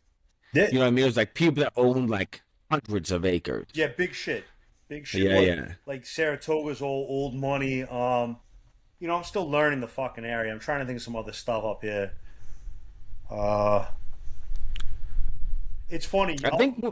What up? I think once you get like out into the Catskills, that's like, it's not like as rich, but it's still like old money. Like it's just families that have had like all this fucking land forever. Yeah, there's big shit going on in like these towns like Lake Placid. Also, like all this shit like Saugerties blew up in Phoenicia, New York. Yo, Lake Placid's sick. I went snowboarding out there one time. I thought like growing up out here, I was like, I've been at all the dope mountain snowboarding. Nah, Lake Placid is a different fucking animal. It's nuts. Crazy. It's 3 mountains. It took me all fucking day from the time they opened to the time they closed. I didn't even touch the full first mountain. It was fucking wild. Yeah. Fucking I was in school in Plattsburgh. I had a snowboard. I never used it once. I got up there and I was so bro. Being broke and living downstate, then getting up there, I just went wild for 4 years. I didn't do 1 ounce of snowboarding. Yeah, no shit. Yeah, Lake Placid's dope, man. It's Lake Placid, they have a movie about that place, right? With like the fucking Yeah, alligator. yeah, the alligator and shit. Yeah. But they did the Olympics. They did the Olympics there back in I think the 80s maybe. And dude, that place is no joke. Like going up to the top, and when you ride back down, it takes 10 minutes. And that doesn't sound like a long time, but when you're snowboarding, if it takes you 10 minutes to get from the top to the bottom, it's a long fucking time, dude. Long time. No shit. Yeah, man, I miss going to upstate New York's a lot of fucking fun. There's a lot of nice shit up there. I'm a fan. It's dope up here. Yeah, what's the horse racing place up there? Is it Saratoga? Saratoga. Yeah, Saratoga. I went Springs. there, bet on the ponies. That fucking place is dope, dude. Yeah. They got a lot of casinos up there. Lake George is dope as fuck too, man. It's in like the summertime, Lake George is popping. Yeah, no, Lake George, it's like one of the cleanest lakes in New York, though. Yeah. Serious shit. Yeah, that's one place I need to spend more time. Yeah, fucking, dude, it's actually like not so far away. Like New York City, getting into New York City is tough because you have to go through all the fucking cities in Massachusetts and Connecticut and shit just to get there, and then nightmare. Those fucking. But upstate, dude, you just cut through fucking Vermont. The worst place I've ever traveled in my entire life, and I've gone up and down the East Coast 100 fucking times. The worst place I've ever had to travel is Long Island. The worst fucking place I've ever been, dude. It's murder. Never. It's fucking hell. I don't know how we got a buddy Rob. He's the crazy gentleman. He lives on Long Island, and then he also has a place upstate in the Catskills. But dude, I went out there one time to deliver a motorcycle, and I was like, you could never pay me enough to come back out here. There's no reason to be out there. The place like sucks. You can't get on the parkways because I had a trailer. You can't get on the fucking the ferry because I had the trailer. So I had to go all the way around, go over to George Washington and shit. I'm like, this is fucking bullshit. Nah, dude. It's a giant fucking strip mall. There's no soul. Oh, yeah, all yeah. fucking traffic. It's fucking bougie. Then it's hood. It's fucking disgusting. Dude, you got Montauk out there, and then you got fucking MS-13 running around. It's fucking, bro, it's a total fucking shithole. There's no reason to ever go out to Long Island. Yeah, I fucking hated it, man. There's no reason. Fucking That was Shout the out worst to place I've ever Despero. traveled. yeah. I got a bunch of buddies from Long Island, and they're all fucking lunatics. I think that's all Long Island breeds is lunatics. This dude Rob that we know is just fucking off the wall. Yeah, he's the crazy gentleman. Yeah, he is a fucking psychopath. Oh, well, you haven't. Craig, my brother Craig grew up out there. He's fucking bro. He's out of his fucking bird. Yeah. Like legit, dude. Maybe it's something in the water up there. It is, and there's just, it's like it reminds me of Australia. Like all the lunatics get sent out there, and it's all they have. You know? Yeah. Like yeah, what are you yeah. gonna fucking do? They're all just stuck there, and it's a fucking Yeah. penal colony, just full. Yeah, you get all the fucking riffraff, send them out to an island. all day, Exactly. all day. Get the fuck out of our city. Bro, I would go out there and party with Craig and his buddies, and you just want to go home.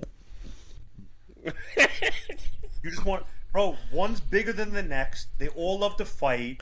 They're getting tooted up. Fucking sunrise, the sunset, punching each other in the fucking face, fighting everyone.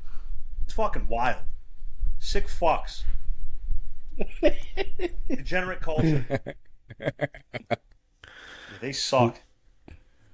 That's Yeah, fucking that's the wild. one place in New York I'll never go back Nah, to. there's no reason to. You're not missing anything. What's out Yeah. there? Yeah. And it's weird because it's exactly what you said. It's like a strip mall. It's It just is. like one road. It is. It's one And fucking it just like road. goes straight. And there's like a bunch of weird shit on the sides. Yo, everybody's And then that's juiced it. out of their bird. If they're not Yeah. doing blow, they're fucking on HGH. And they're upset about something. They're fucking. Everybody's got Botox or everybody's a gangster. It fucking sucks. Long Island's a fucking dumpster.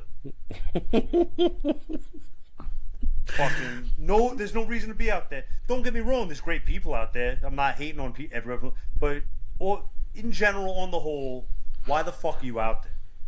Yeah. Yeah. Yeah, it's a weird spot. Fuck that. And like legit, like MS-13's out there, like chopping kids up with machetes now. It's just Yeah. that's the kind of place it is. It's just fucking. It's fucking gross and overpriced. And You know, Oh, one yeah, place that- I like that it's not New York, but it's pretty much is fucking Jersey. Dude, Jersey's like a lawless state. You just like do what you want in Jersey. feel that way? Yeah. I had Like people just like everybody I've ever met from Jersey is a fucking legit psychopath. Like fucking kill you and not even care. Yeah, I don't know, bro. I got different feelings on New Jersey. I mean, maybe that's just like the crowd that I attract. No, I can dig it. You attract Look, psychos. I dig it. Look, I believe you. I believe you. I don't know, like fucking Jersey, the weed laws used.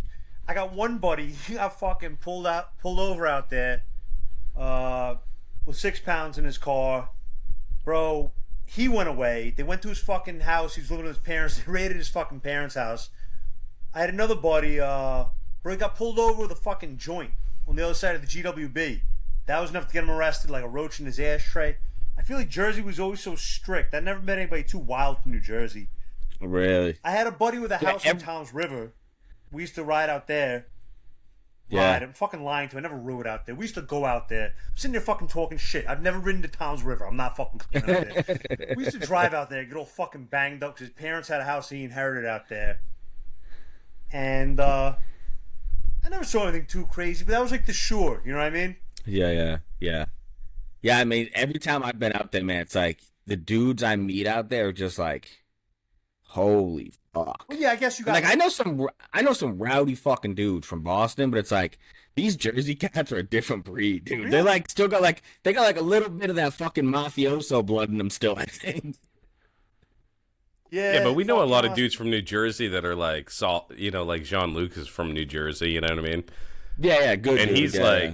he's like straight, but yeah, like guys like Jerry, you know what I mean? Yeah. Yeah, this dude Jerry, this dude is like, he's like my brother slash dad, and this motherfucker has the fucking satanic goat as a back piece. And we went out one time. I was down in Jersey for a motorcycle show, and it was my birthday. He's like, "Let me take you out." So I'm like, "All right, cool." So we start like trying to hit these bars. Every bar we get to, they're like, not tonight, Jerry. There's too many fucking people in here. You're not coming in." I could see that. You know what? I didn't do too much hanging out in Jersey, so I really can't give you a solid, opinion of mine. But that makes sense. Yeah. So Yeah, Jersey's actually, a lot of fun. In New York though, like so I mean, you grew up around there before like the mafia got like broken up and Rico'd to shit, right? So I mean, like did you grow up around that shit? Like fucking with all those big names and shit? I mean, mafia doesn't exist, right? That's a true New Yorker. Well, Like, what are you talking about? I know nothing about that. Yeah, Yeah, that shit was crazy though, back in like the late '80s and shit, dude. The fucking New York was popping with that shit. What's funnier is as you get older, or get involved in different things, then you look back and you realize certain things you were around, and you're like, "Fuck." That you just me. thought was normal. Oh, you yeah. didn't. Fuck me, Yeah, you that's- didn't even that's realize what's it. happening there. That makes sense now. Oh shit. And then, I mean, I got, all right, for example, like, my one buddy got scooped up in this fucking thing, not even too fucking long ago. And this shit you can Google, bro. I'll give you guys the fucking shit to look at.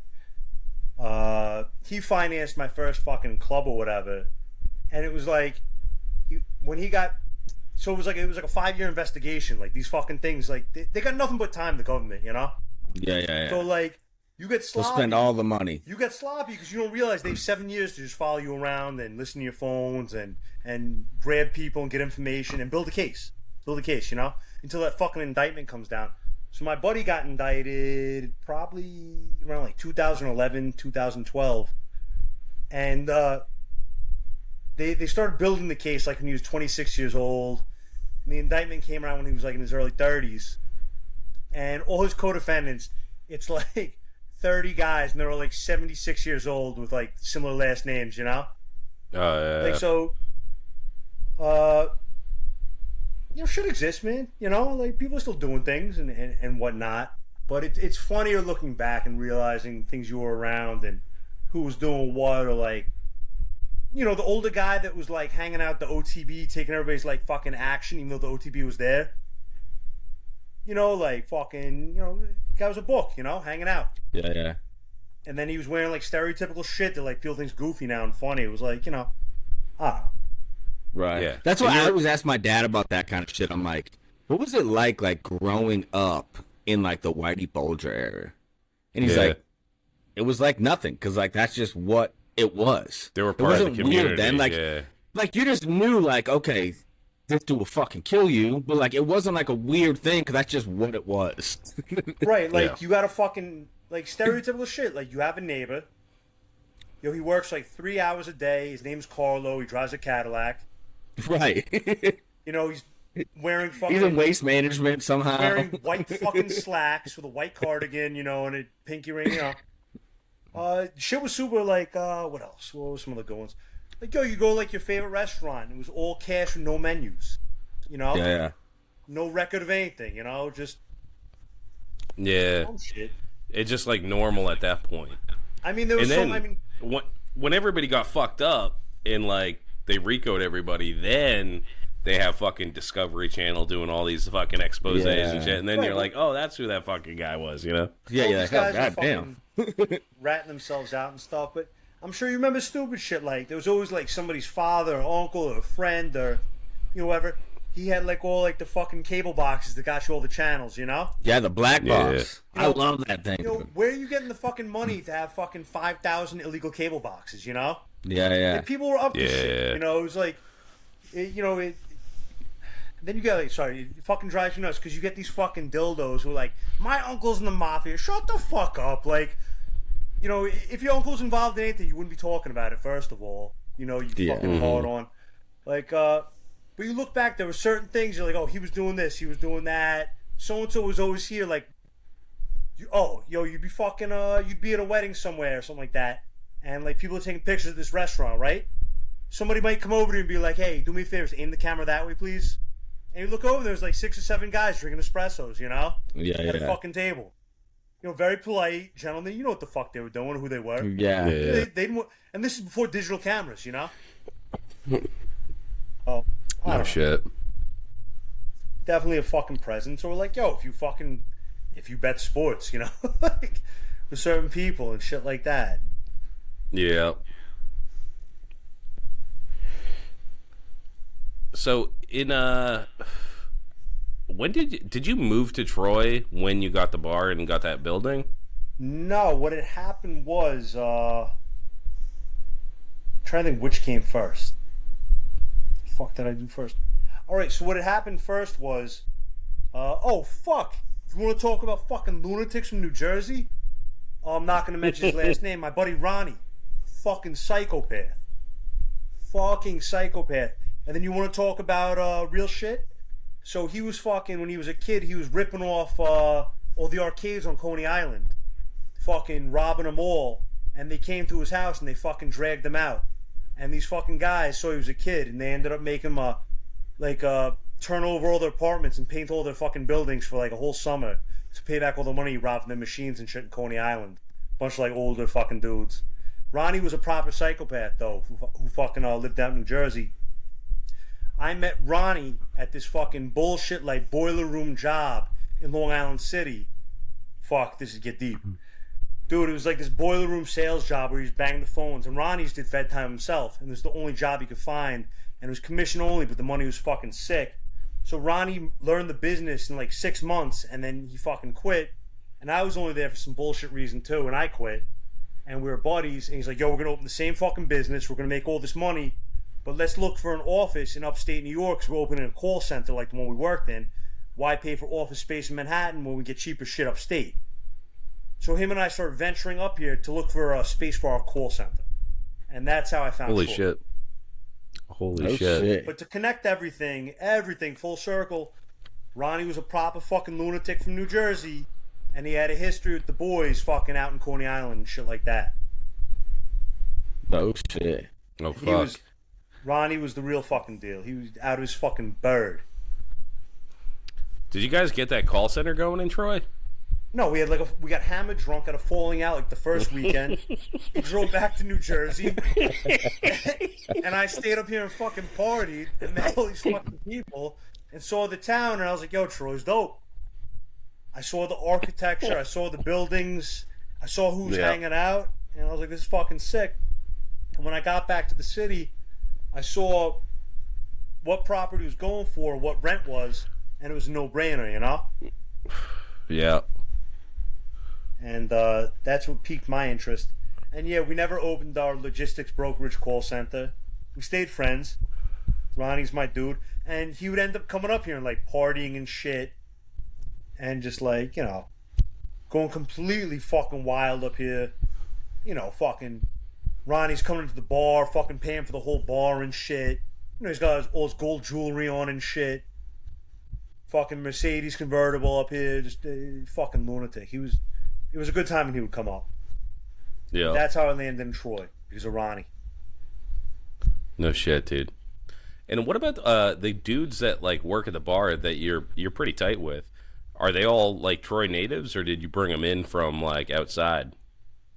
Well, what had happened was, like, full disclosure, I really didn't know too many people. My brother, who's the fucking proper lunatic, once he landed in Troy the day after his fucking marriage fell apart, which was the day after his wedding. So after his 1 day fucking thing, like, bro, he's fucking. He likes to fucking, party. He fucking drinks, whatever. So he's in all the fucking bars. He's fucking loud. He's fucking tough. So he met everybody. I didn't tell a single person up here that I had a bar. And like I said, during the pandemic, I had no intention of telling everybody. I'm quiet like that. We're opening a fucking bar. We're opening a bar. He's throwing fucking parties in there late night. They're fucking getting after it. So he met everybody in town. So by the time we were ready to open, I knew all the bartenders. I knew everyone. Some were native, some aren't. Some are just passing through. Right now on our staff, we got one born and raised. One from Kingston. One's from like a military family, been everywhere. One's a proper fucking lunatic punk rocker who was fucking all over the fucking country. I mean, not too many natives. We got a few though. Most are, from outside the area. Yeah. No shit. Yeah, man. I love the spot. We gotta get together and get something going over there because, like I said, dude, it's an excellent ride from New England out to Troy. Like, I cannot complain. There's that one strip when you get into Troy. I forget the fucking name of the street, but that was fucking bullshit. Hoosick, it's like you got murder on Hoosick. Yeah, dude. It's like 2 miles long, and it'll take you like fucking. I gotta just find a side road around that shit. If you actually look in the comments, fucking on like one of those posts that you made for like the deadbeat thing, and you ride in, one of the locals who fucking hangs out, this kid Mike, he's the fucking shit. He's a fucking savage, real cool dude. He's part of like the local bike scene up here. Like one of like the established dudes who's like been part of the scene up here. He posted in one of the comments, one of the posts that you guys made of like a sick route to get into town without hitting traffic. Oh fuck! Oh no shit! He had done it before you guys came in, and I stumbled across it. There's like ways all around that fucking street that I couldn't tell you because I got no fucking idea. Yeah. There's like a lot of cool country roads, like big fucking trees, all twisty and stuff. I went riding with those local guys the 4th of July. Fucking, shit my pants. I shit all over myself. They fucking dudes who ride here, bro. Like, I'm not gonna front, bro. Like, I'm not one of these like cool guys who rides like real hard, Like, I tried my best, but there's some fucking really sick, nice back roads up here, and some of these dudes fucking, they go hard. They're fucking savages. No shit. Yeah. Fuck yeah, dude. That we gotta get with homie and get the fucking better route.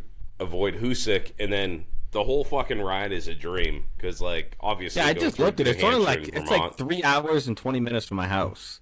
Oh, It's not even far. Dude, from my house it was under 3 hours. Yeah. We can even rally and come out your way, Oh, dude, that's a good idea too. You got a spot? We'll start at the bar.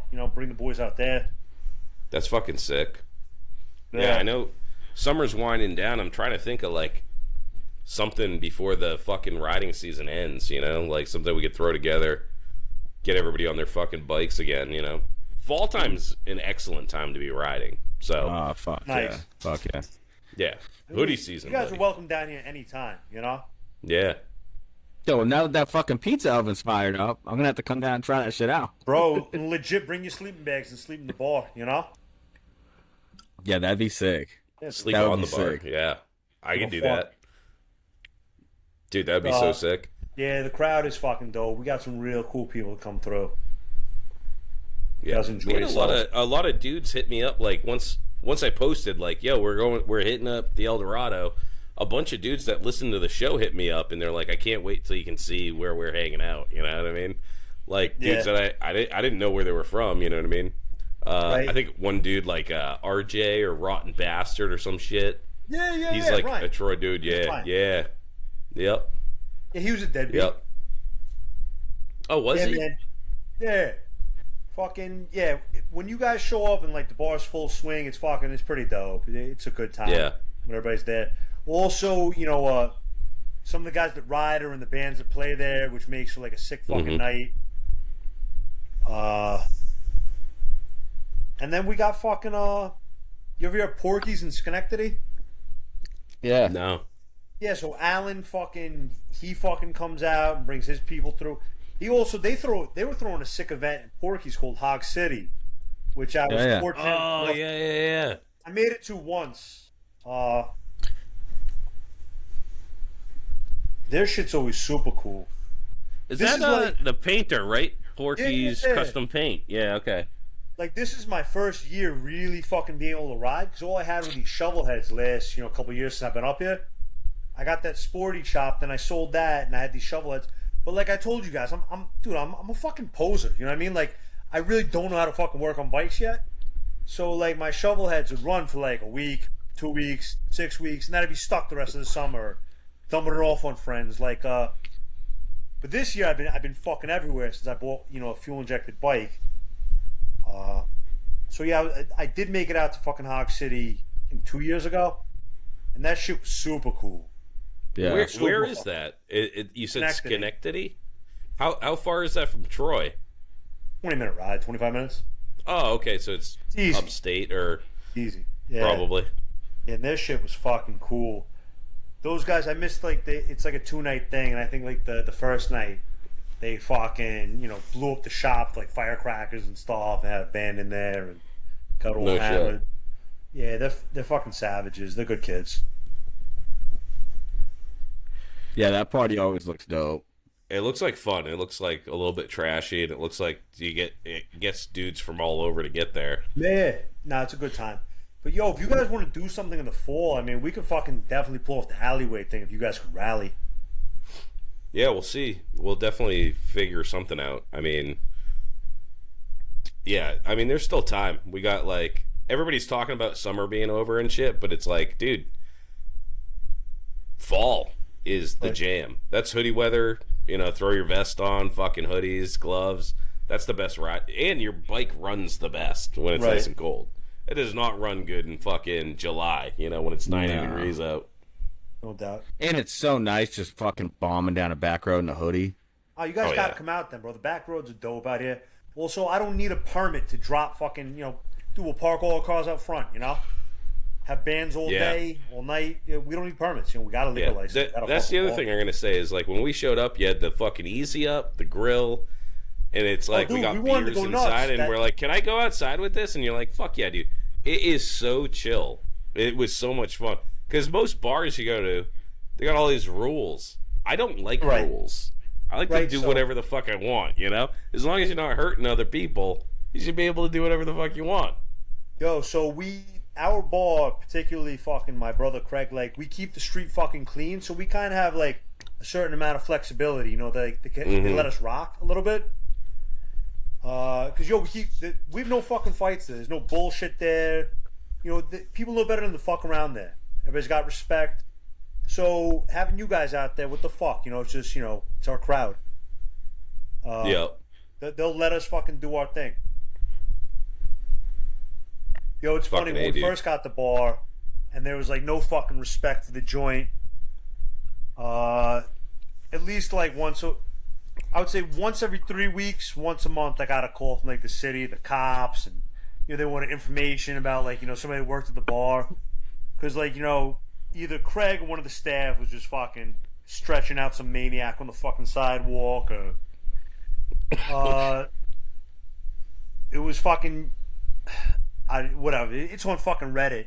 This dude fucking smashed our window with a shovel fucking over the winter. What? And he made it probably made it like 10 steps. He made it like 10 steps. And you go on Reddit and somebody's like, I witnessed the whole thing. I live across the street. One of the door guys there has a reputation for this kind of behavior. Like horrified, But like, yo, man, like fuck around, you find out, right? So we shit like that deters, like bad stuff on the street. So we get a certain amount of flexibility when we do our own things because they know we behave ourselves, and we're keeping the street clean. But like when we first opened, we had these 2 kids come in there and they said they were gonna fucking shoot the place up, and they were saying a lot of like tough guy buzzwords, probably stuff you hear in music about, drilling people and whatnot. And I I was actually in Maine. I was at that fucking beach in York, Maine. Yeah. My wife and I were up there, and the next day I got a phone call from one of my staff, and they were like, "Yo, you're probably gonna hear from the cops." So the two guys that were gonna shoot the bar up ended up sleeping in the middle of the street, and one of them had like his eyeball hanging out of his head. And the cops ended up contacting me. Those kids went to the cops in the hospital after that, and their version of the story is completely different about what happened. They were the victims and stuff, and the detectives wanted me to talk. I had nothing to tell them, It's like, you're fucking cops. Go ask some questions around the bar. I can't stop you from coming in, but I got nothing to tell you, and nothing came of it because they were fucking fake tough guys. They got what they were looking for. Point of the story, though, is like there's no bullshit around there. People don't fucking get out of order, really. So, again, 30, 40 bikes, bring it. As long as everybody behaves themselves, we can do what we want. Yeah, it's funny that you say, like, these kids are using, like, new slang and shit. I wouldn't even know what the fuck they're talking about. I only know, like, gangster rap from the 90s and the early aughts. Bro, what's the fucking Riz? Oh, yeah. I can't deal with all that shit. Yeah, I just like... I got teenage kids, dude. My boys, some of the shit they say, I'm like, yo, you sound dumb as fuck. Bro, how about when the fucking adults say it? Oh, yeah. It's even worse. When I hear an adult say it, I'm like, come on, man. You fucking sausage. Yo, some guy fucking said no cap. I've never said that unless I was joking. Dude, I had to Google it. No cap. Yeah, you know the one thing that fucking drives me the most, the most fucking nuts, and it's like not even a big deal. But this new thing where everybody's like, no matter what you say, they're like, facts. Oh, facts. Bro. Yo, stop fucking saying facts. Oh. I know it's true. I said it, motherfucker. You know what I mean? Like, what the fuck? Facts. It's facts. I hate it, man. Yeah. But I'm sure our parents thought the same shit when we were fucking saying like cool beans and shit like that. You know what I mean? Right. Hey, you know what? I think this... You know what really steams my beans? You know what really steams my beans? These kids these days and all their slang words. Bro, they're not even cool slang words either. Nah, bro. I don't know what the Riz is. I don't want to know. I've never said no cap my entire life. What other shit do they say? On God. On God. On God. On God. You know what this? So when I was growing up, it wasn't on God. It was what was it? Everybody used to say like on my dead dog or some shit. Yeah, or on dead homies or some shit. On my dead dogs. Yeah, I don't know. Me and my friends were little assholes too. Like that's what like all the gangster dudes would say when I was younger. So then me and all my boys would be like, "Yo, say on dead frogs."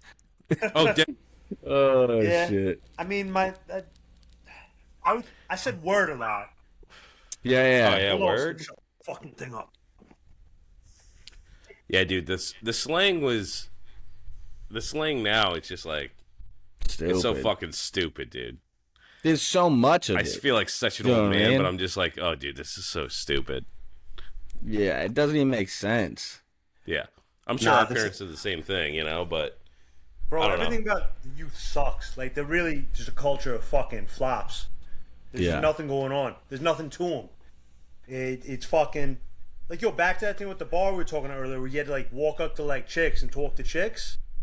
It's all digital. They like their pictures. They text them. Like nobody fucking grabs their balls and goes up to them girls anymore.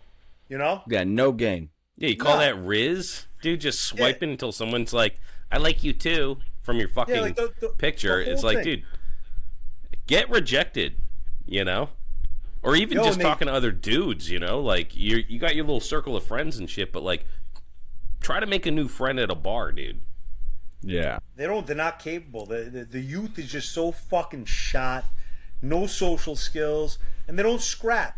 It's like, and then you see like the tough talk on the internet where they're like, drop that addy, yo. Why? So you can drive by and like shoot up someone's mother's house? It's like the lamest fucking fake tough guy shit. But also look at all the fucking new rappers and shit. Yeah. What are they? Weigh like 85 pounds, You know, they don't Oh, wear and a they wear shirt. pearls. They look like fucking dude.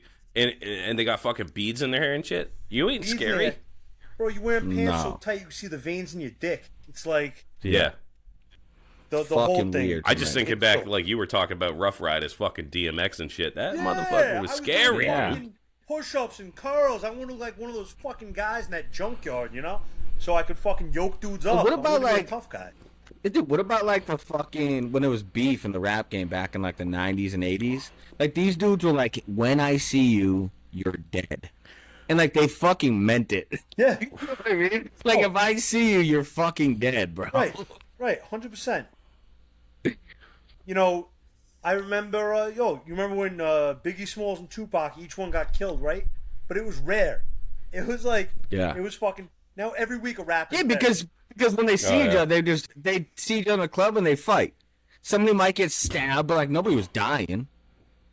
Now every week somebody's shot, one of these rappers. Fucking these guys are Yeah, dead. because Kids that's are all they dead. rap about is fucking killing each other and shit. And it's like, Well, and they do dumb shit. Like they'll get on IG Live and like I'm in the Ops neighborhood, and like they'll be like, you know what I mean? Right. In their neighborhood, and like obviously you're gonna get shot. You're being a fucking yeah. asshole. And then Right. they go on a podcast and admit to killing the guy, and then they get arrested. Yeah. And they're like, what the fuck happened? stupid. Yeah. I blame it on the fucking Klonopin, dude. You know, there used Yeah, to be dude. like rules in certain neighborhoods where like when like all the men knew each other, when men were men, and Yeah, only yeah. certain guys were given the authority to pack a gun. So if shit Yeah. did snap off, you know, nobody had the potential to pull out a fucking gun, you know? Like certain Right. guys were authorized by a certain figure in the neighborhood. They were like, you know, Lashpay is the one that's allowed to carry a piece within these blocks, you know? And that's it. And you're like an authority figure. Yeah, That way- peacekeeper. Yeah, things happen, man. People are gonna fight. All right, somebody might get hit with like a fucking, a lock in a sock or some goofy shit, but everybody wasn't pulling out guns Yeah. and fucking shooting each other. Yeah, you were still going home. Still going home. Yeah, that's what beefing was fun, you know, like beefing my whole life, like fucking getting the shit beat out of me, like by three dudes. But then you wake up in the morning, you just have a bunch of eggs on your head. You're just like, Yo, oh, that that's was fucked big. up. That Oh, was yeah. big back in the day. Like now that I'm a grown up, I've talked to a lot more people from like. That seemed to like be the thing. Like you just get jumped, Yeah. and the next Yeah. day you jump them with your boys. Right? Well, yeah. Yeah. Well, that's the best part. That's the best part. Catching like some kid coming out of like a bodega, there's four of you. Yeah, yeah. there. And that Yeah. old fuck Oh, yeah. on his face, you know? It's the night before. Yeah, they were or fucking, seeing someone in a car and cutting them off and hopping out and you're ripping your shirts off. Like, that was just good old fashioned fun. Yeah. Nobody was getting killed. Nobody was getting stabbed. You just beat the shit out of each other and then talk shit all night. The last time I got fucking hopped good was like 2011, and I had just rescued this fucking pit bull. I got a bunch of pits, right? So I'm on the Upper East Side, the area where I said I had the most fun, you know? So I'm on the Upper East Side.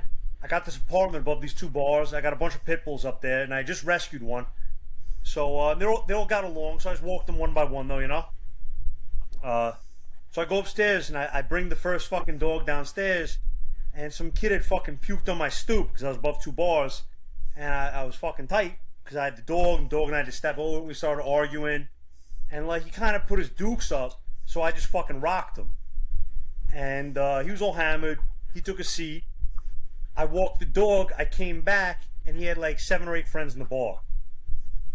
So now I'm sitting there. This kid's got a bloody nose, and they're all looking at me. And they're talking shit, and I'm talking shit back. My doorway is like 5 feet away. I just can't get to it because they're all outside. I live above the bars, you know? And I got this pit bull, but I don't know it because I just rescued it. My other 2 dogs are upstairs, and I know they would fucking, show their teeth and get down. But this one I just fucking rescued, and I was rehoming. So they're talking all this shit, and they're like, "You gonna fucking sick the dog on us?" And I was like, "Yeah, you motherfuckers are gonna get it." So I'm like tugging on its fucking chain and shit, and I fucking popped it off the chain, like I bent over, and it fucking walked over to the first dude and it started sniffing his sneakers and wagging its tail. And they were on me like flies on shit, and the dog watched me what get my the ass fuck? whipped. Dude, actually, a funny story about fucking dogs and fighting. We were at this party one time back in the day. My brother's a fucking psychopath. He's a fucking drunk, and he used to always start shit. We're at our boy's house, and these two kids showed up. We had like some fucking beef with for whatever reason, and my brother just like walks up to him and like grabs his 12-pack and is like, "Get the fuck out of here!" So we all start, like me and my brother start beating the shit out of these two kids, and they're like, "All right, we'll see you later." They left. My boy, his dog just had like surgery or whatever, and he had these like dog tranquilizers or something, and we were just like, dude, we're just like popping them like I don't know what the fuck they were, and we're fucking drinking like heavy. These dudes waited till fucking like 4 o'clock in the morning. They went up. Yeah, dude, we were like, dude, my brother was passed out in the basement, like on the basement, dude, like on the fucking concrete floor and shit. And they showed up with like 12 dudes. They kicked down the door, stormed the house, beat the shit out of everybody, dude. My brother had like fucking boot marks that you could see like on his face and shit. And it was funny though, because I was the one fighting. I passed out in bed with like my best friend, no homo. But this dude busts in and he goes, "Who's that?" I slept through the whole thing. I didn't know anything. He's like, "Who's that?" My boy's like, "What the fuck?" This kid picks up a telephone, starts punching my friend in the face with a telephone. Like a fucking corded phone, dude. Like, bang, bang. And his face was fucking, dude, mashed potatoes. We all woke up in the morning. I was perfectly fine. Everybody else, dude, got the shit beaten out of them. There's just, like, blood smeared all over the fucking place. And it's like, but that was it. You know what I mean? It was just like, all right, well, yeah, we still have beef with these fucking kids. And, you live, you didn't get stabbed. Dude, I was, like, so fucked. Dude, these dog tranquilizers, I've never been so fucked. Dude, I literally, like, fell into a closet, like, broke the door, like, fell on some clothes, like, just slept there, But, yeah, dude, all in good fun. Yeah, these kids nowadays, you gotta just, again, Friday is definitely still one of my favorite movies of all time, though. There's a lot of lessons to be learned there, dude. And killer soundtrack. Big time. That fucking movie's it's legendary. Oh yeah. Everything dude, about Ice Cube. it. No, say dealing with neighborhood bullies, falling in love. Oh yeah. High. Dude, fucking Debo, dude. Yeah. But all right, we're at fucking 2 hours. We gotta start shutting this shit down because the storm that hit me like an hour ago moved over to Loctite, and he's about to lose some power. So we're gonna thank those motherfuckers that make this show possible. Up first, we got Dan at No Luck Paintworks in Manchester, New Hampshire, cooking up the dopest motherfucking custom paint jobs. If you want to take your bike to the next level, hit him up. No Luck Paintworks on Instagram. Get on the fucking list for this winter. The list fills out fast. I promise you will not be fucking disappointed. Next, we got Deadbeat Customs, the creator of the Deadbeat Retreat, where all lowlifes go to die. Deadbeat has a little bit of everything for everyone, from Dyna Bros to Chopper Guys, performance baggers. We need luggage, a vest, helmets, glasses. They got fucking everything at deadbeatcustoms.com. Use code LOWLIFE at checkout. Next, we got Stay Strong Co., the creator of the best goddamn hot sauce in the entire fucking world. It is delicious on everything. He did a collab with us, the Lowlife Chopper Sauce. It's fucking amazing. And listen, it's not your regular hot sauce. It's not vinegar-based. It's like more of a barbecue consistency. So you can use it as a glaze. You can use it as hot sauce. Put it on your eggs. Whatever the fuck you want to do. It is amazing. Check them out, staystrongco.org. And order some motherfucking hot sauce. Next, we got Lowbrow Customs. Everything you need for the road ahead. One of the only websites where you can build an entire chopper in one fucking place. Steve and his team support the chopper community like no other. This motherfucker, any show you go to, there will be a Lowbrow banner, I promise. So help us repay the motherfucking favor by shopping at lowbrowcustoms.com. Oh, I'm up. I had to walk away because pee is stored in the balls and I got baby nuts. First up, we got We Motor Co. We wrench, we ride, We Motor Co. Gaucho over there, he got gear for riders so you can still afford to ride, like the sub $300 club style vest with the little slit for your motherfucking glasses. Also, Kevlar lined flannels. I'm getting 2, I think, because I can't decide. They got the blacked out version and like the fucking OG fucking Dr. Dre fucking flannel from like the 90s. I don't know what it's called, but it's a lumberjack, dude. Go over, lumberjack. Dude. It's fucking sick. And dude, it's fall, so I need some extra heft. You know what I mean? So I'm gonna get both of those. Go over to WeMotorco.com and use Lowlife at checkout. Next up, we got our boy Matt from Burnt Up Wood Burning, my second dad. Photorealistic wood burning designs from choppers and hot rods to pets and hot rods. Matt's your man. He's an old school dude. He has a fucking neck tattoo. This guy's about it. He's living the life, dude. Him and his son riding all around, fucking crushing miles. Beautiful wife. And he uses the mitts. He doesn't use this fucking fancy chat GPT, all this fucking gay ass shit. He uses his mitts to burn wood to make art they can hang up in your foyer. Go check him out. And so generous. He gave us a bunch of shit to give away. Dude, Ray, he showed up at the fucking camp, dude, at DBR, and he goes, hey, what's your motorcycle? Oh, it's a cone shovel. Here you go. Hang that up in your parlor, bruh. So, support Matt. Support his son, Silver City Co., Austin. Another fucking crusher of miles. I can only hope to have this kind of relationship with my son. Austin is now offering welding, fabrication, and small maintenance out of Meriden, Connecticut. Bikes, cars, all sorts of fucked up shit. Hit him up.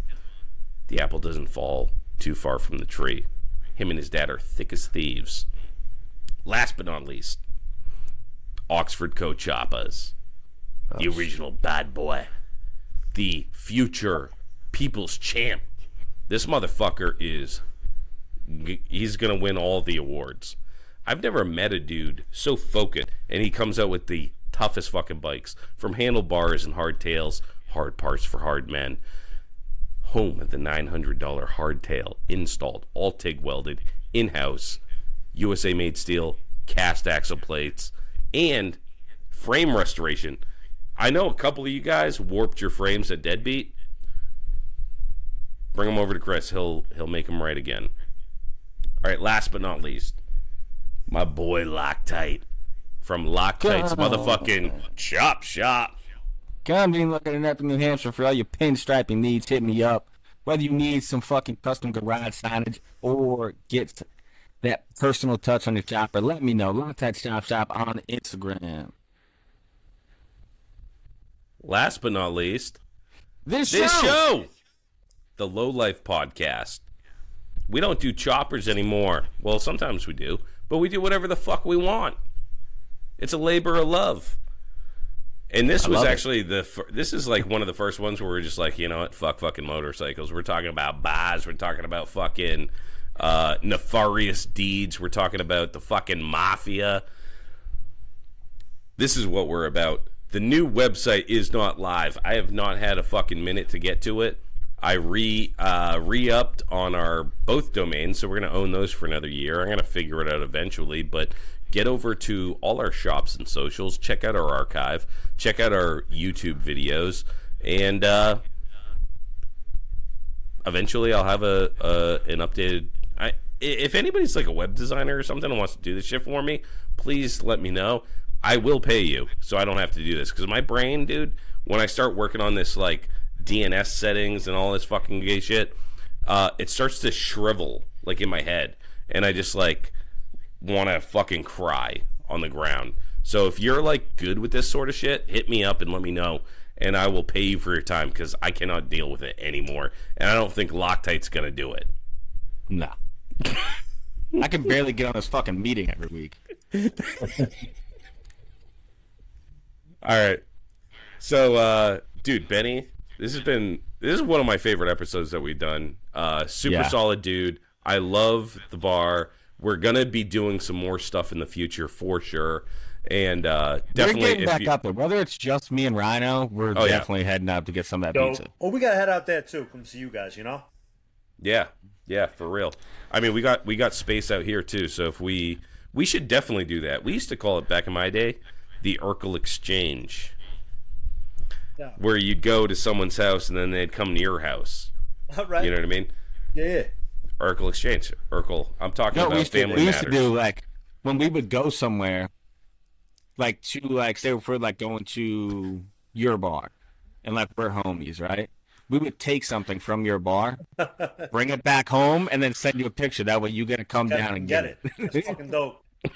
It's almost like a cleaner version. Not really. Say hide the Duke. You guys ever hide the Yeah. Duke before? No.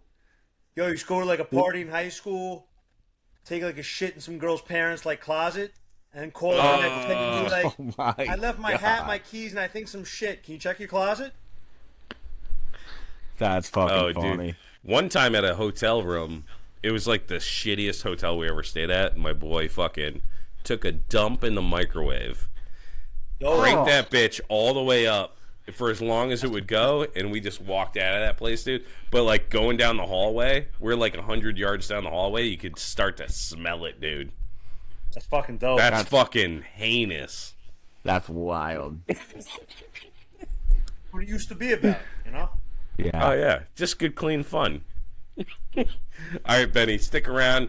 We will see you motherfuckers next week on the Lowlife Podcast.